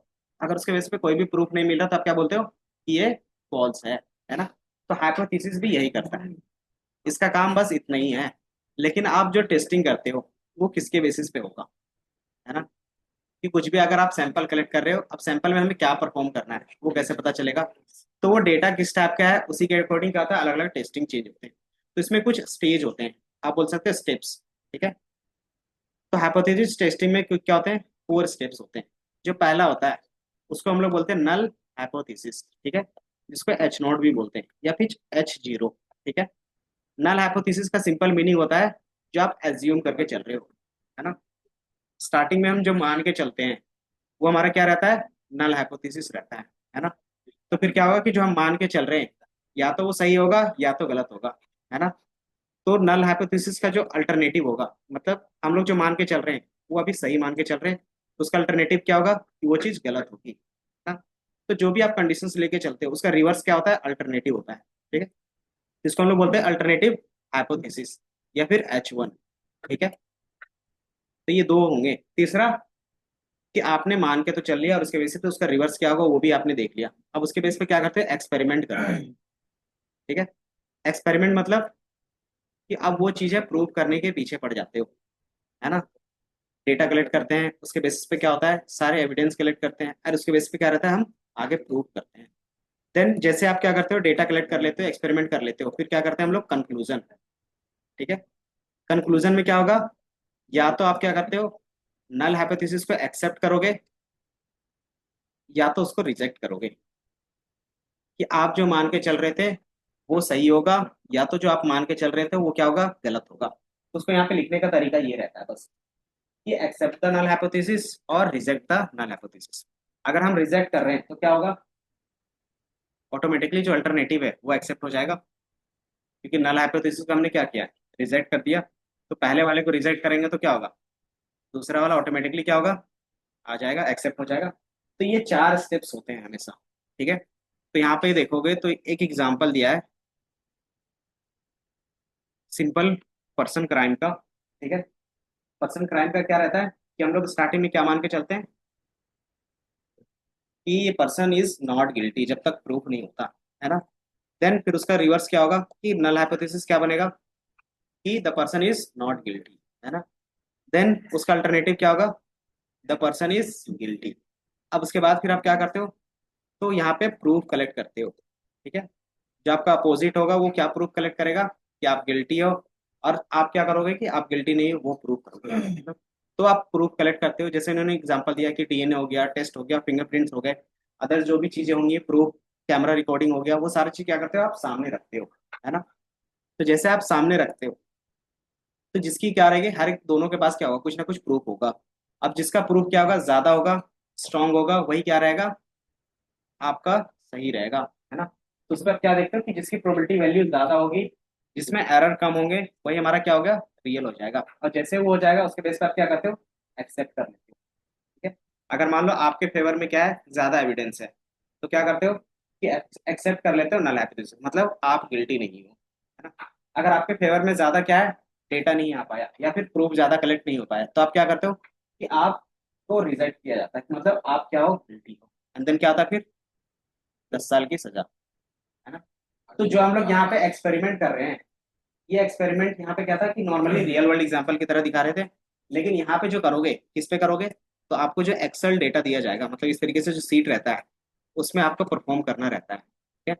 अब उसमें जो परफॉर्म करते हैं उसी चीज को बोलते हैं स्टेटिस्टिकल एनालिसिस। यहाँ पे जॉब पे देखोगे ना, 5 साल 6 साल 10 साल का एक्सपीरियंस लिखा रहेगा, वहां पे ये चीज लिखी रहेगी कि आपको स्टेटिस्टिकल एनालिसिस आनी चाहिए, ठीक है। तो स्टेटिस्टिकल एनालिसिस का मतलब होता है कि आपको टेस्ट परफॉर्म करना है। तो टेस्ट कौन कौन सा होगा, मतलब स्टेटिस्टिकल एनालिसिस कौन कौन से होंगे, तो भाई आपका z test, t test, then square t test होता है, इसके अलावा हमारे पास और कौन सा का स्क्वायर टेस्ट, और एक एनोवा, ठीक है। ये 4 पॉपुलर होते हैं, टोटल 12 होते हैं, मतलब 12-13 होते हैं। और इसमें क्या रहता है, ये कंटिन्यूसिंग ग्रो होता है, मतलब मार्केट में नया डेटा आएगा, अगर नया डेटा हमारे इस टेस्टिंग को फेल कर देता है, तो फिर हम क्या करते हैं, उस डेटा के अकॉर्डिंग एक नया फॉर्मूला भी बनाते हैं। तो ये क्या होता है, मार्केट में कंटिन्यूस ग्रो होता है। पहले स्टेट्स का इतना वैल्यू नहीं था, लेकिन अब है, क्यों, क्योंकि जो भी हमारा बिजनेस है वो डायरेक्टली इसी पे क्या करता है, रिलाई करता है ना। और अगर कोई बिजनेस इसमें रिलाई करता है तो उसके ग्रोइंग का जो स्पीड रहेगा वो 10x हो जाता है, ठीक है। क्यों, क्योंकि आप इसके बेसिस पे जो डिसीजंस लेते हो उसके सक्सेस होने के चांसेस ज्यादा है, समझ में आप। इसीलिए जो पहला एक्सपेरिमेंट होता था, कोई भी चीज होता था तो 10 साल 15 साल लगता था, 20 साल लगता था, लेकिन अब कोई भी चीज एक्सपेरिमेंट होता है तो 2-3 साल के अंदर क्या होता है, आपको उसका रिजल्ट तुरंत मिल जाता है, समझ में। फॉर एग्जाम्पल कोविड का ही ले लो, कि कोविड का जो हम लोगों ने सैंपल बनाया था वो क्या क्या था, एज अ कोडिंग और एज अ हाइपोथेसिस डेटा से बनाया था। और ये डेटा हमारे पास पहले से क्या था, बहुत सारा था, है ना। तो इसी की बेस पे हमने क्या किया, हर एक कॉम्बिनेशन परमुटेशन लगा के देखा, उसके बेस पे जो बेस्ट एक्यूरेसी आया, उसके बेस पे फिर हमने क्या किया, रियल वर्ल्ड में सैंपल बना के फिर टेस्ट किया, ठीक है। तो उससे क्या होता है, आपका टाइम बचता है, ठीक है। अब यही चीज क्या करता है हमारे लिए, एआई करता है। एआई क्या करेगा कि आपके बेसिस पे हर एक कॉम्बिनेशन चेक करेगा, और उसमें से जो बेस्ट होगा वो ला के दे देगा, और आप सिर्फ किस में काम करोगे, बेस्ट वाले में से काम करोगे, है ना। तो बेस्ट वाले में कौन काम कर सकता है, जो थोड़ा सा बेस्ट होगा, है ना। ऐसा ही रहेगा ना, कि नॉर्मल चीज़ों पे आप तो काम करते ही थे, तो अब जो हमें रहता है, तो हमें स्मार्ट, जब हमारे डिवाइस स्मार्ट हो रहे हैं तो हमें क्या करना पड़ेगा, तो उससे थोड़ा सा ज़्यादा स्मार्ट बनना पड़ेगा, है ना। नहीं तो फिर क्या होगा, ये कंट्रोल। या तो आप सिस्टम को कंट्रोल करो या तो सिस्टम आपको कंट्रोल करे। तो दो ही चीज़ होता है रियल वर्ल्ड में, है ना। देखा होगा कि रील्स जब एक बार स्टार्ट करते हैं 2-3 घंटे पार हो जाता है, तो वहाँ पे क्या होता है कि सिस्टम आपको कंट्रोल करता है वहाँ पे, है ना। तो वो चीज़ यहाँ पे भी रहती है, ठीक है। एआई अच्छा भी है और बुरा भी है। बुरा किसके लिए है, उसे कंट्रोल नहीं जिसके पास क्या है, कंट्रोल नहीं है ना। और आज का जितने भी लोग होते हैं उसमें यही चीज नहीं मिलता, जिसको पेशेंस बोलते हैं नहीं, तो वो चीज रखना पड़ेगा। कि पहले 1 घंटे 2 घंटे का वीडियो से काम चल जाता था, अब 30 सेकंड का भी देख के मन नहीं भरता, नहीं, तो उसको क्या करते हैं, फिर स्क्रॉल करते रहते हैं। चाहिए सर। बहुत और उससे क्या होता है कि आपका माइंडसेट भी वही हो जाता है कि रिजल्ट आपको जल्दी चाहिए, है ना। तो कुछ ऐसे भी फील्ड होते हैं जो जल्दी रिजल्ट नहीं देते, है ना। जैसे अगर मैंने एक पेड़ लगा दिया, अगर मैं उसको बोल दूं कि कल ही से फल देना स्टार्ट कर दे, पॉसिबल है, एटलीस्ट 2-3 साल 4 साल 5 साल 10 साल लगेगा ही लगेगा, है ना।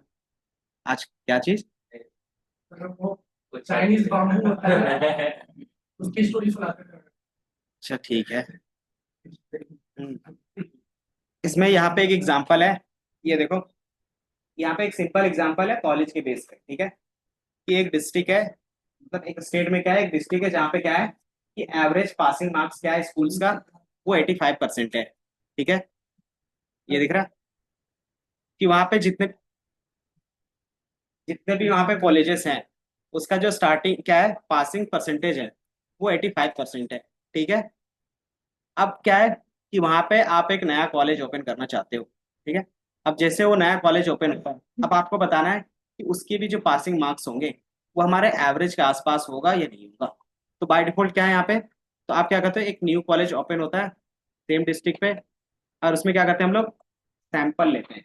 तो सैंपल कितना ले रहे हैं, 100 स्टूडेंट्स का, ठीक है। और उसका जो पासिंग का परसेंटेज है वो 90% है, ठीक है, और उसका आपको एक स्टैंडर्ड डेविएशन दिया गया है 4% का। ठीक है? अब आपको बताना है कि जो डिस्ट्रिक्ट में जितने भी स्कूल्स हैं उसका जो पासिंग परसेंटेज है वो जो नया स्कूल खुला है उसका बराबर है या नहीं है ना।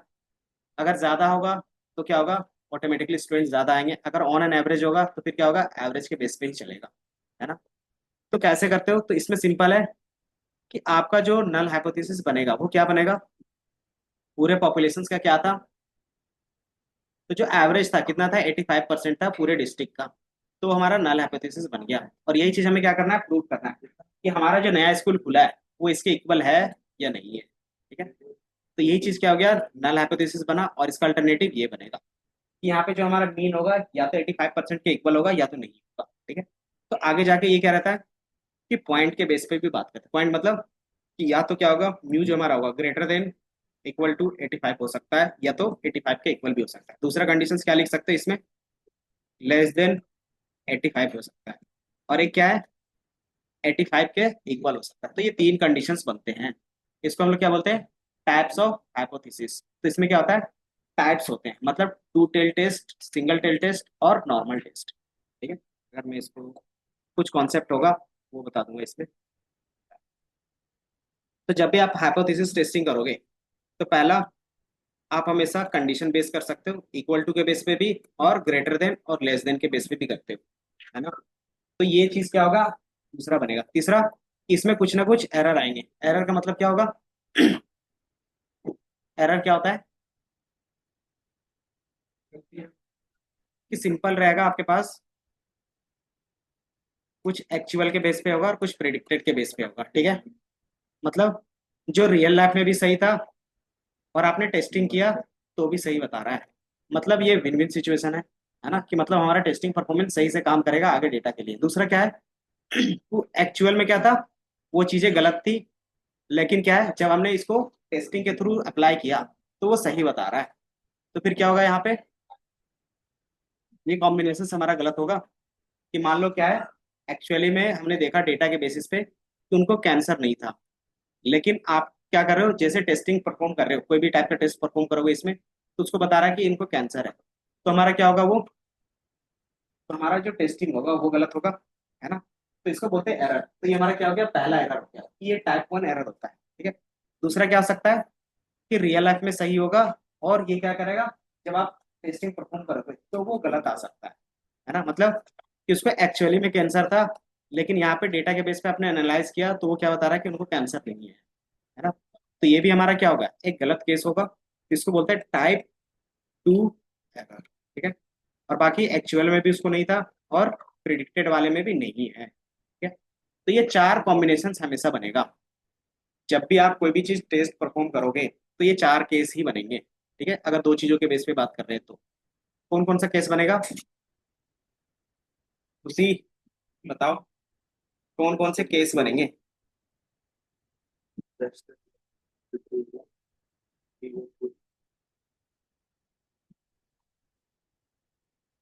और यही चीज रहता है जो एक्यूरेसी इंप्रूव करता है।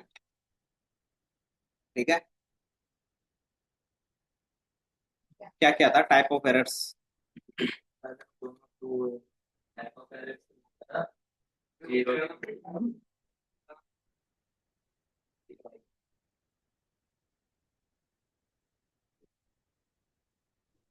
और इमेज होगा, बाकी हाइपोथेसिस का कल देखेंगे। बट क्या है, जो नॉर्मल चीजें जिसमें की टर्म्स यूज होंगे वो मैं दिखा देता हूँ। सही सही सही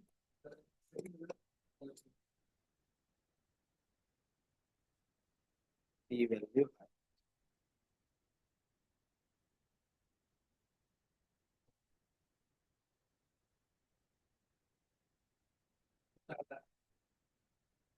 ये दिख रहा है,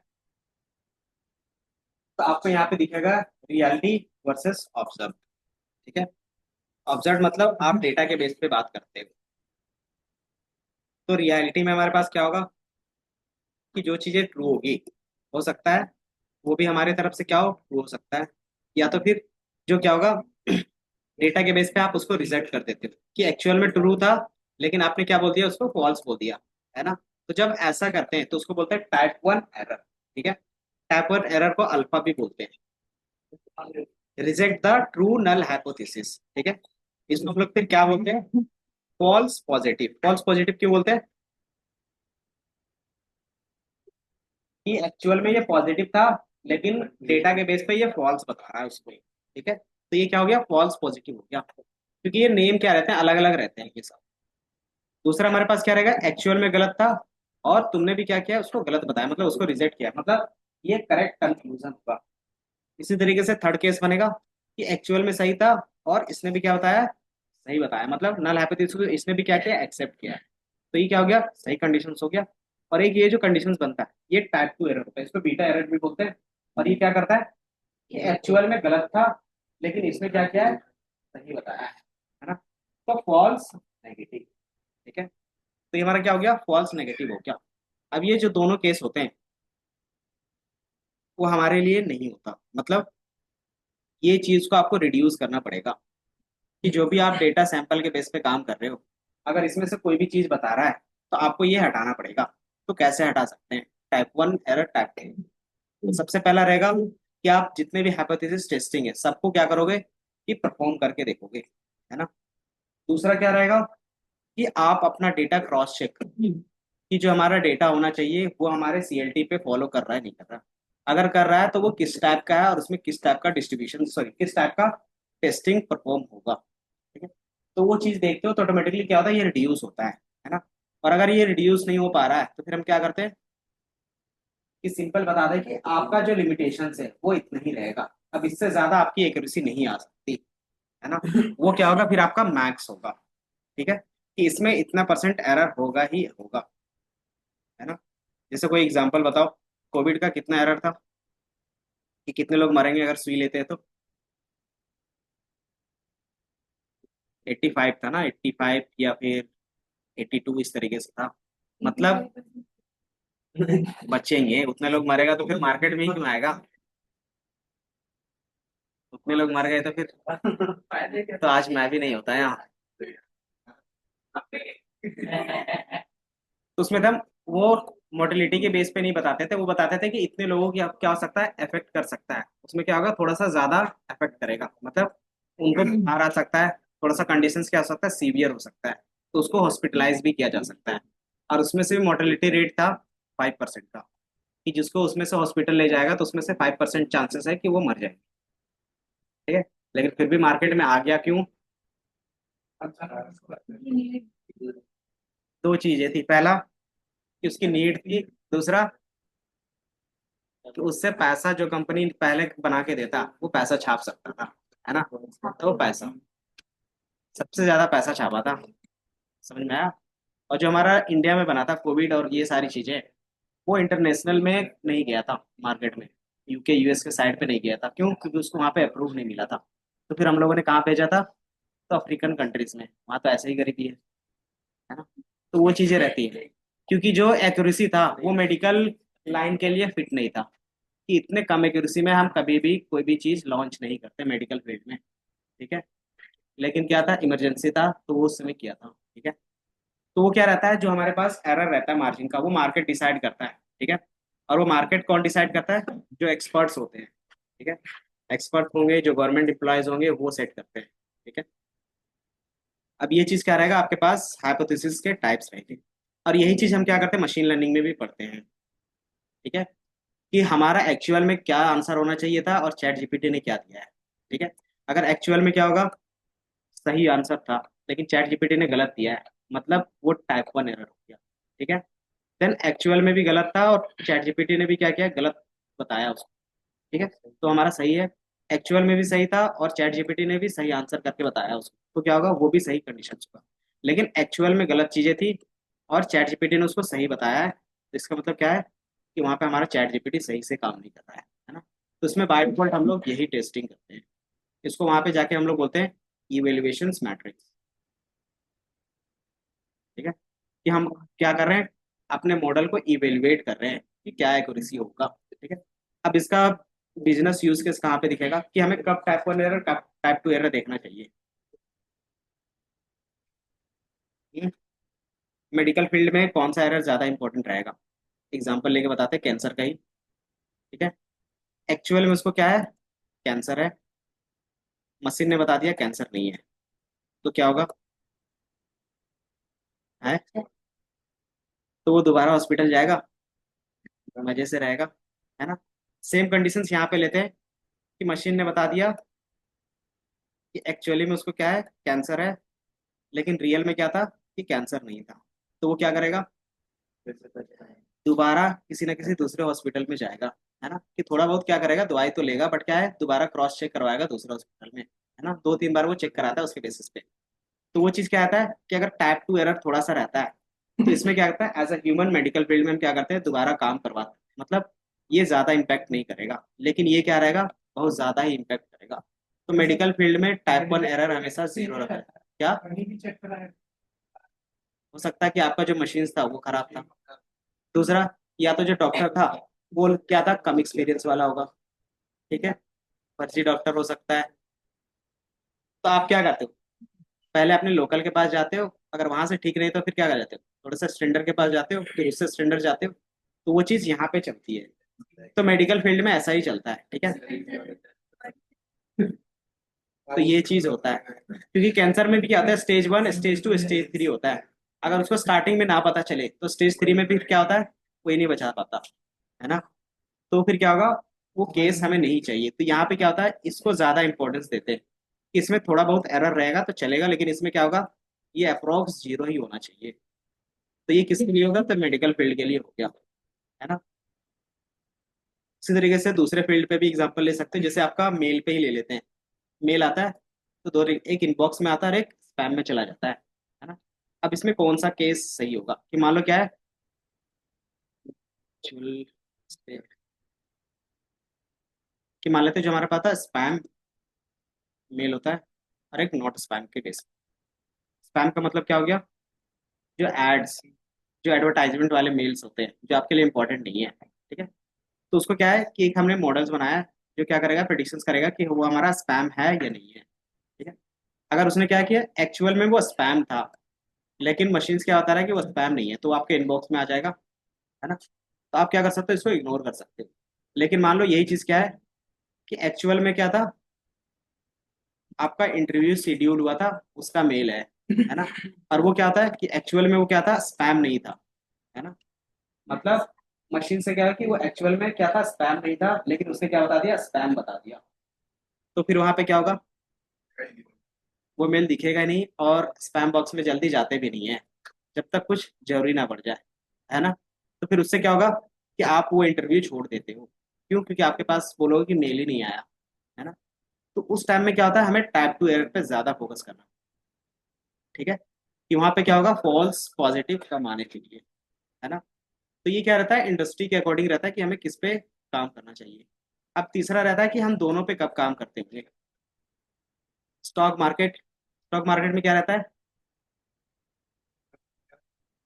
कि प्रॉफिट ज्यादा होना चाहिए और लॉस भी कम होना चाहिए, है ना। तो इसमें हम दोनों केस देखते हैं, ठीक है, कि एक्चुअल में हमारा प्रॉफिट भी ज्यादा होना चाहिए और लॉस भी कम होना चाहिए। तो जब हम दोनों केस जहाँ पे भी देखते हैं, तो वहां पे क्या आता है कि टाइप 1 एरर को भी रिड्यूस करते हैं और टाइप 2 एरर को भी रिड्यूस करते हैं, ठीक है।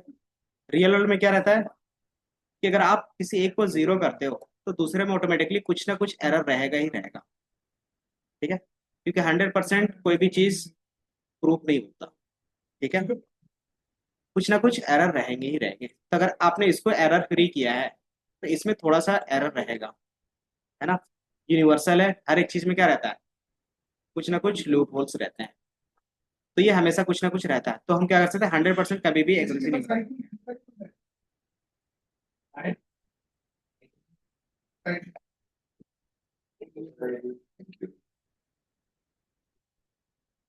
ठीक है।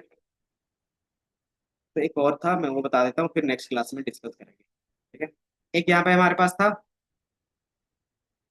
किधर गया, टाइप ऑफ टेस्टिंग, पैरामीट्रिक और नॉन पैरामीट्रिक, तो वो बाद में देखेंगे। चलिए, यहाँ पे एक चीज दिख रही होगी, ये दिख रहा है, यहाँ पे कंपैरिजन ऑपरेटर के बेस पे क्या कर रहे थे हम लोग, हाइपोथेसिस करते हैं। जैसे अगर आप यहाँ पे देखोगे, ये देखिए, hypothesis का। यहाँ पे हमने क्या बनाया था, नल हाइपोथेसिस बनाया था और एक अल्टरनेटिव बनाया था। तो यहाँ पे क्या था, या तो हमारे क्या होगा, एवरेज के इक्वल होगा या तो नहीं होगा, है ना। तो इस तरीके से कंडीशन बन सकता है। दूसरा क्या हो गया, अक्सर इधर देख लो। दूसरा हमारे पास क्या हो सकता है, या तो उससे ग्रेटर देन होगा या तो उससे लेस देन होगा। ठीक है। तो जब हमारे पास तीनों कंडीशंस आते हैं, तो तीनों कंडीशंस में क्या होता है कि जब भी आप नॉर्मल डिस्ट्रीब्यूशंस देखते हो तो उसमें अलग तरीके से दिखता है कि जब भी आप क्या करते हो, इक्वल टू और नॉट इक्वल टू के बेस पे कंपेरिजन कर रहे हो, तो बाय डिफॉल्ट कौन सा टेल टेस्ट होता है, तो वो टू टेल टेस्ट होता है। टू टेल टेस्ट का मतलब होता है कि सिंपली जो भी आपका नॉर्मल डिस्ट्रीब्यूशन का ग्राफ बनेगा, उसमें से जो एरर होंगे, तो मैक्स साइड पे भी एरर होगा और मीन साइड पे भी एरर होगा। ठीक है। इसी तरीके से आप क्या करते हो, लेस देन के बेस पे काम करते हो, तो उसमें क्या होगा कि आपका ये सिर्फ राइट टेल टेस्ट होगा। ठीक है। इसी तरीके से आप क्या करते हो, लेस देन के बेस पे काम करोगे तो वो क्या होगा, लेफ्ट टेल टेस्ट होगा। ठीक है। अब इसको क्या करेंगे, जब हम लोग पहला टाइप ऑफ टेस्टिंग देखेंगे तो उसमें आपको थोड़ा सा समझ में आएगा। ठीक है, कि इसको हम लोग कैसे, ये ग्राफ बनेगा और इसमें से कैसे कौन सा टेस्ट होगा। ठीक है। तो ये सिंपली रहता है कि कंपैरिजन ऑपरेटर के बेस पे क्या आता है कि वन टेल टेस्ट होता है और टू टेल टेस्ट होता है। वन टेल में क्या होगा, लेफ्ट टेल होगा या तो राइट टेल होगा। ठीक है। तो बाकी चीजें फिर नेक्स्ट क्लास में देखते हैं। बाकी हाइपोथेसिस टेस्टिंग और इसमें जो स्टार्ट होगा मंडे मंडे, तो ये रहता है पैरामीट्रिक नॉन पैरामीट्रिक। जो हम लोग बात करेंगे वो पैरामीट्रिक के बेस पर रहेगा। ठीक है। और नॉन पैरामीट्रिक में का स्क्वायर टेस्ट करेगा। पैरामीट्रिक नॉन पैरामीट्रिक आपका मॉडल्स भी होते हैं, तो वो भी हम लोग क्या करेंगे, डिस्कस कर लेंगे।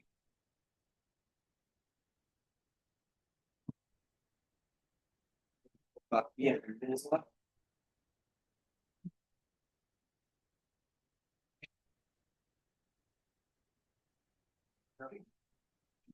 हो गया छुट्टी,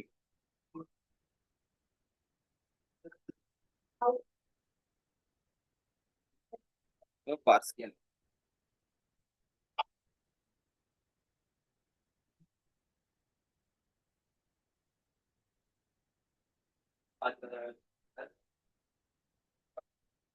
आज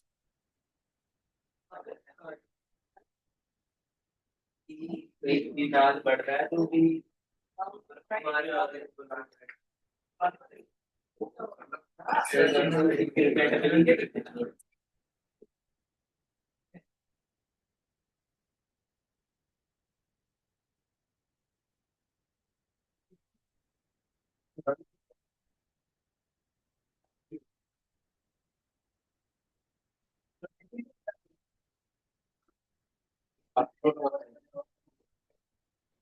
बता देते हैं।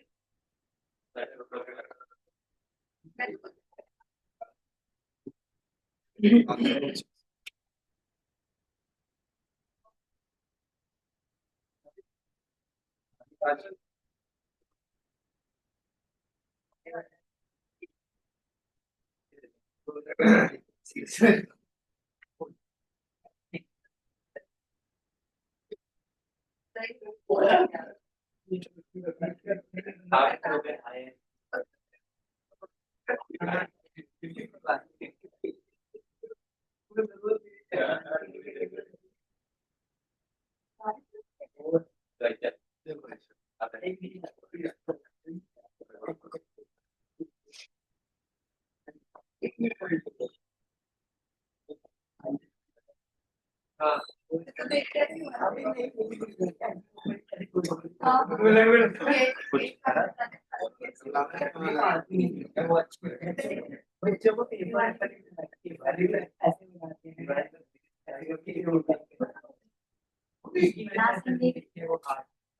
अगले संडे तक कितना बजेगा तो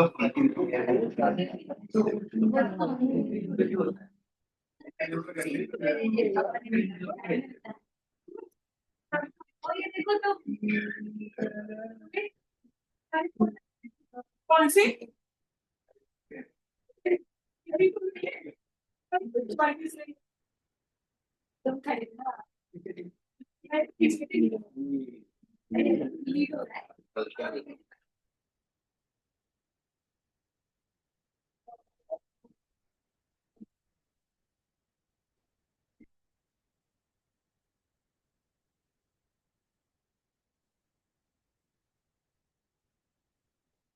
बिल्कुल।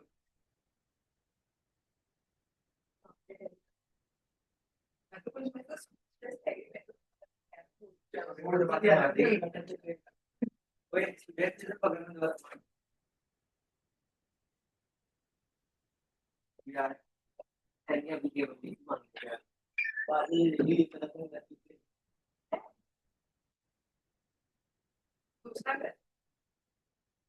तीसरा है ना इंजन पे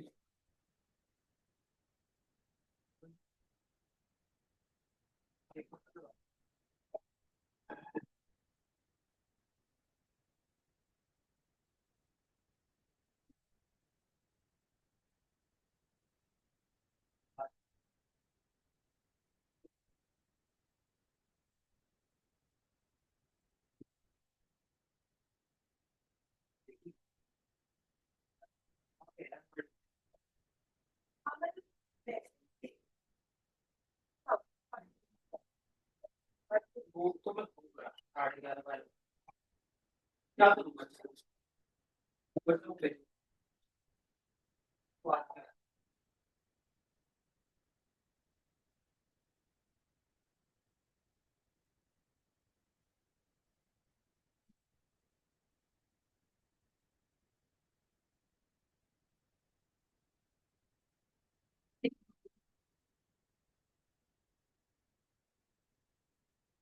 तो बाकी भी लेकिन तो बात है फूट रहा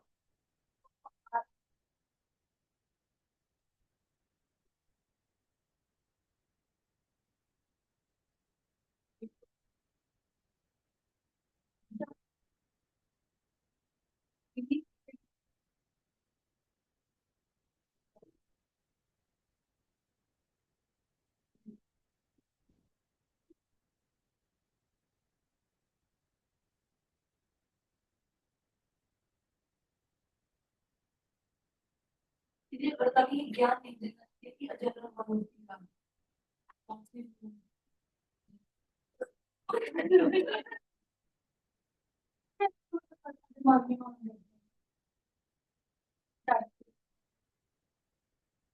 क्यों हाँ मैं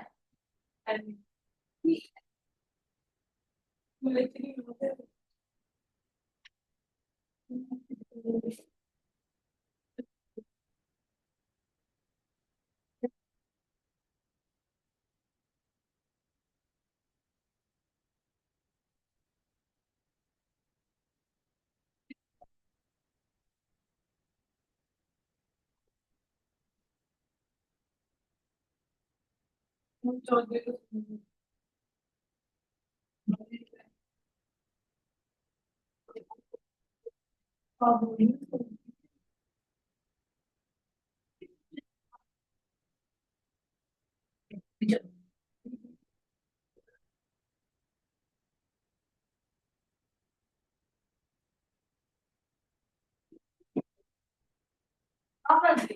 बहुत पेंडिंग अब तो वो भी पहन पापा दे ले ले ले ले ले यार ये ले ये आता ना तो मेरे होगा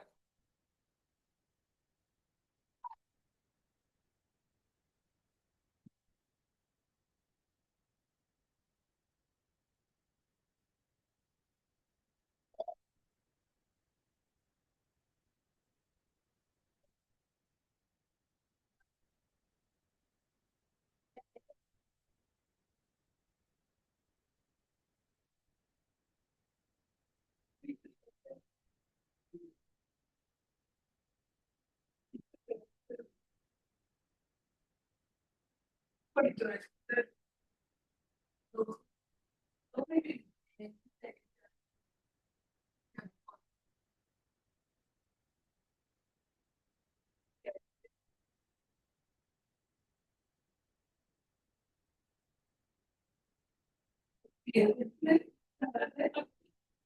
ये क्या है बात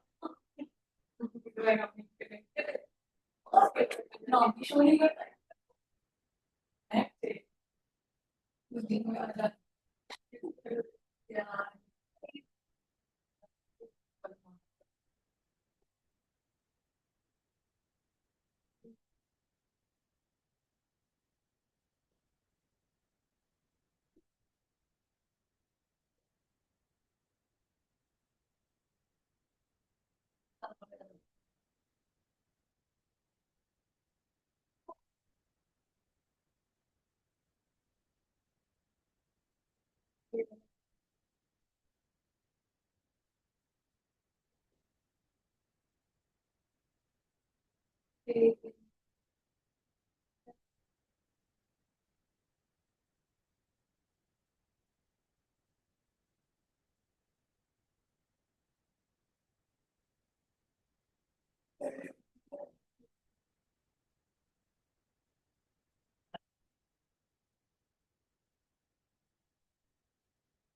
आ गए सब, आ रहे हैं। वो तो मंडे को है, अभी से ही गायब। कब है?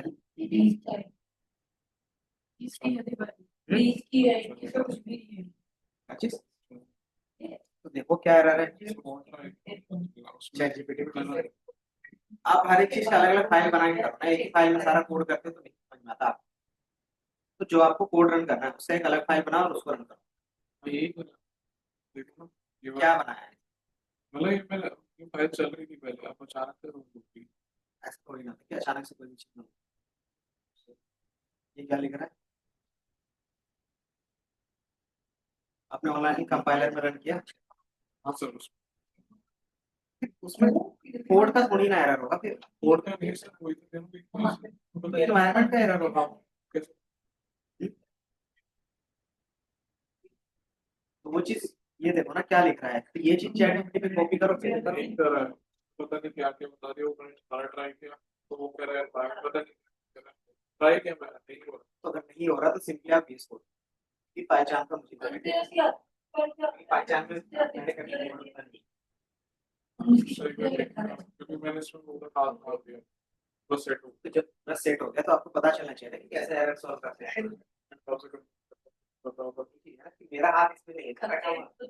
आपका ज्यादा काम किया हुआ है इसमें। आपको ज्यादा आइडिया होगा ये मुझे हो।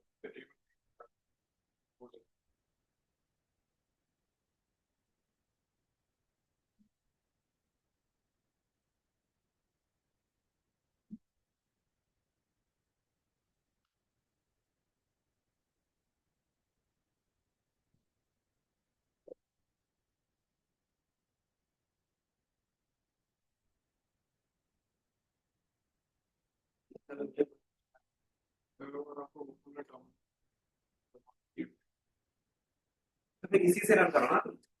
कोड करा है सर, फाइल है, फाइल लूप 7.5 पे लिखा पाइथन ऐप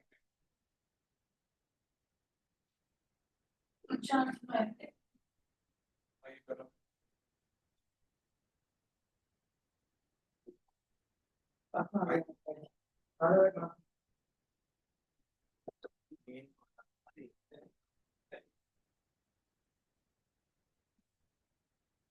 हाथ भी मिलाना कैसे हो गया?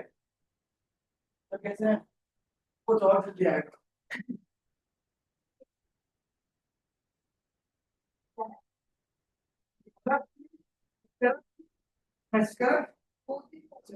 तूने मुझे ऐसे बोला जैसे हाँ और मैं बोला नहीं मैंने मैसेज नहीं किया घर जाके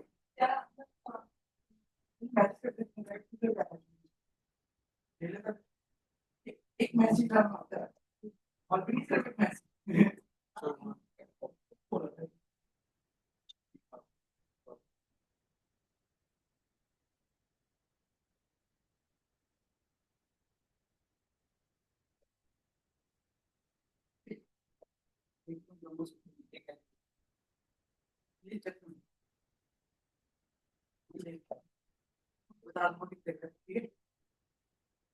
ठीक है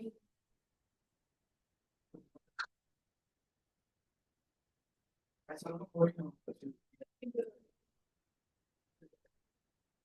मैंने चला नहीं लगा, मुझे आइडिया ही नहीं लगा। कौन है कौन कैसे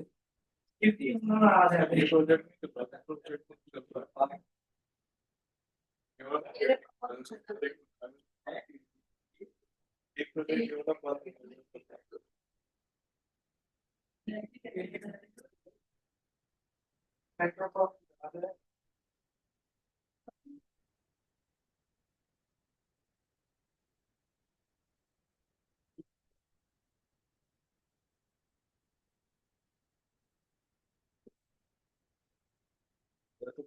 फिर आप वही करो जो मैं बता रहा हूँ।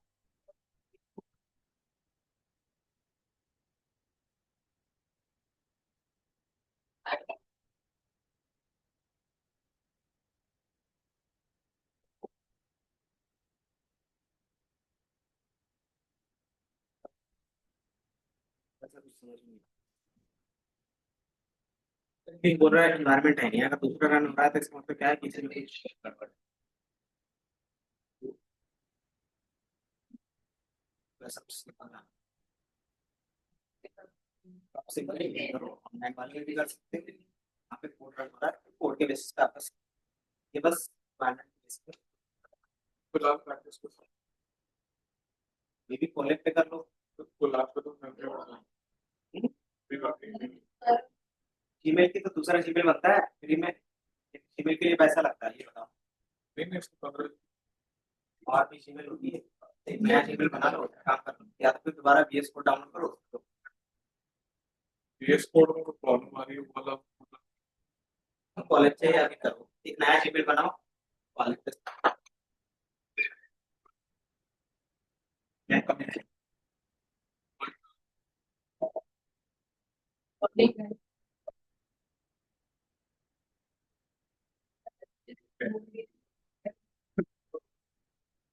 चलेगा करेक्ट हो गया ठीक है नहीं अच्छा आज लगने का कोई करे तो बड़ी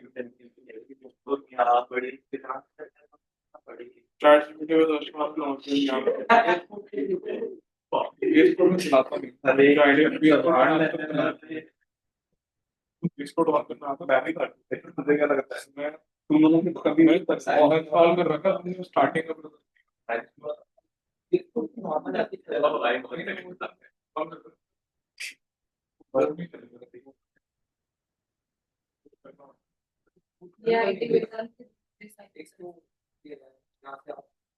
मैं पढ़ा रहे हो, पढ़ा रहे हो Whatever you want. UI UX। भाई मैं सही कह रहा हूँ मुझे पता होगा ना एनिमेशन में काम आती है भाई सारा अरे इंटेंशन आते हैं UI UX की है डेटा एनालिसिस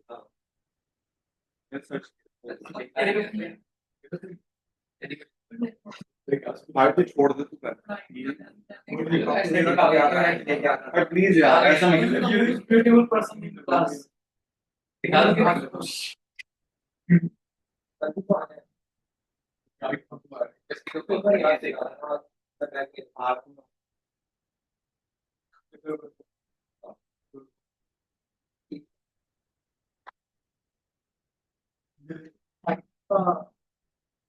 स्मार्ट लग रहा है भाई इग्नोर कर दिया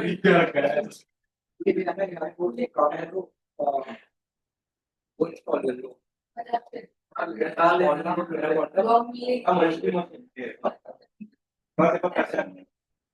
मंच करेगा भाई आई तो इससे तूने मांगे बात अगर तो मेरी भी तो आने के पास एरर दिखा रहा है क्या तो वहाँ पे पहले फाइल ठीक है वहाँ पे एक्सपोर्ट का फाइल फाइल ही नहीं कर रहा है ये कह रहा है वहाँ पे कहता है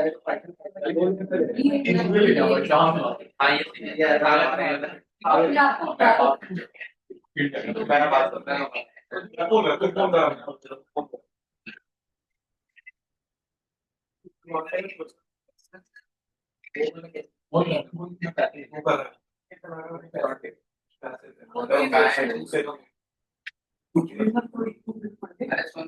पड़ जाती है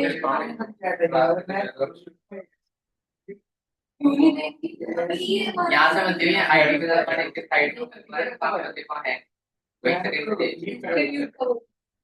वहीं पे गई हाँ तो ऊपर आ रहा है हाँ तो वहीं पे देखते हो आगे तुम्हारा है वहीं पे देखो इसमें पड़े ऐसे दे देंगे हम आके वो तो पास है वो तो पास है कॉमर 20 वाले निकलेंगे तुम ये 30 वाले देखो तो एक तो ये मेरे को पास है क्या कर पैसे दे देंगे आगे कितना दिन आईटी करता है लगता है भगवान क्या करते हैं लोग देखो लिखते हो मिलेंगे भाई ठीक है वो तो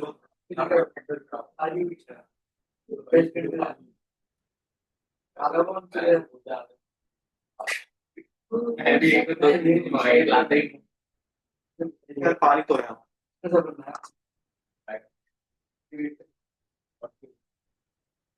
नहीं भाई इस बार नहीं करेगा वो बेचारा कर रहा था वाला सब आ गए। नेक्स्ट आ रहे हैं दे आर ऑन देयर बड़ा पड़ा हुआ वो तो मैं करूंगा ही। रुकना नहीं क्या है। पढ़ा आज एमएल होगा ना स्टैट पढ़ा दे हाँ इंट्रोडक्शंस कर रहे हैं। वो तो ओवरव्यू पढ़ा था तब तो मैं क्या वेट वो तो इट्स ओवरव्यू डिस्ट्रीब्यूटर होगा देखते हैं जितना हो पाता है। तब तो मैं क्या पूरा एक्सप्लेन करके पढ़ाऊंगा। आपकी जो रिकॉर्डिंग लानी वो कैसे टेन क्या चीज का भाई देखो जो पहला आता है ना वही क्या वही तो चार्ट ही बोलते हैं हम प्यार से कमल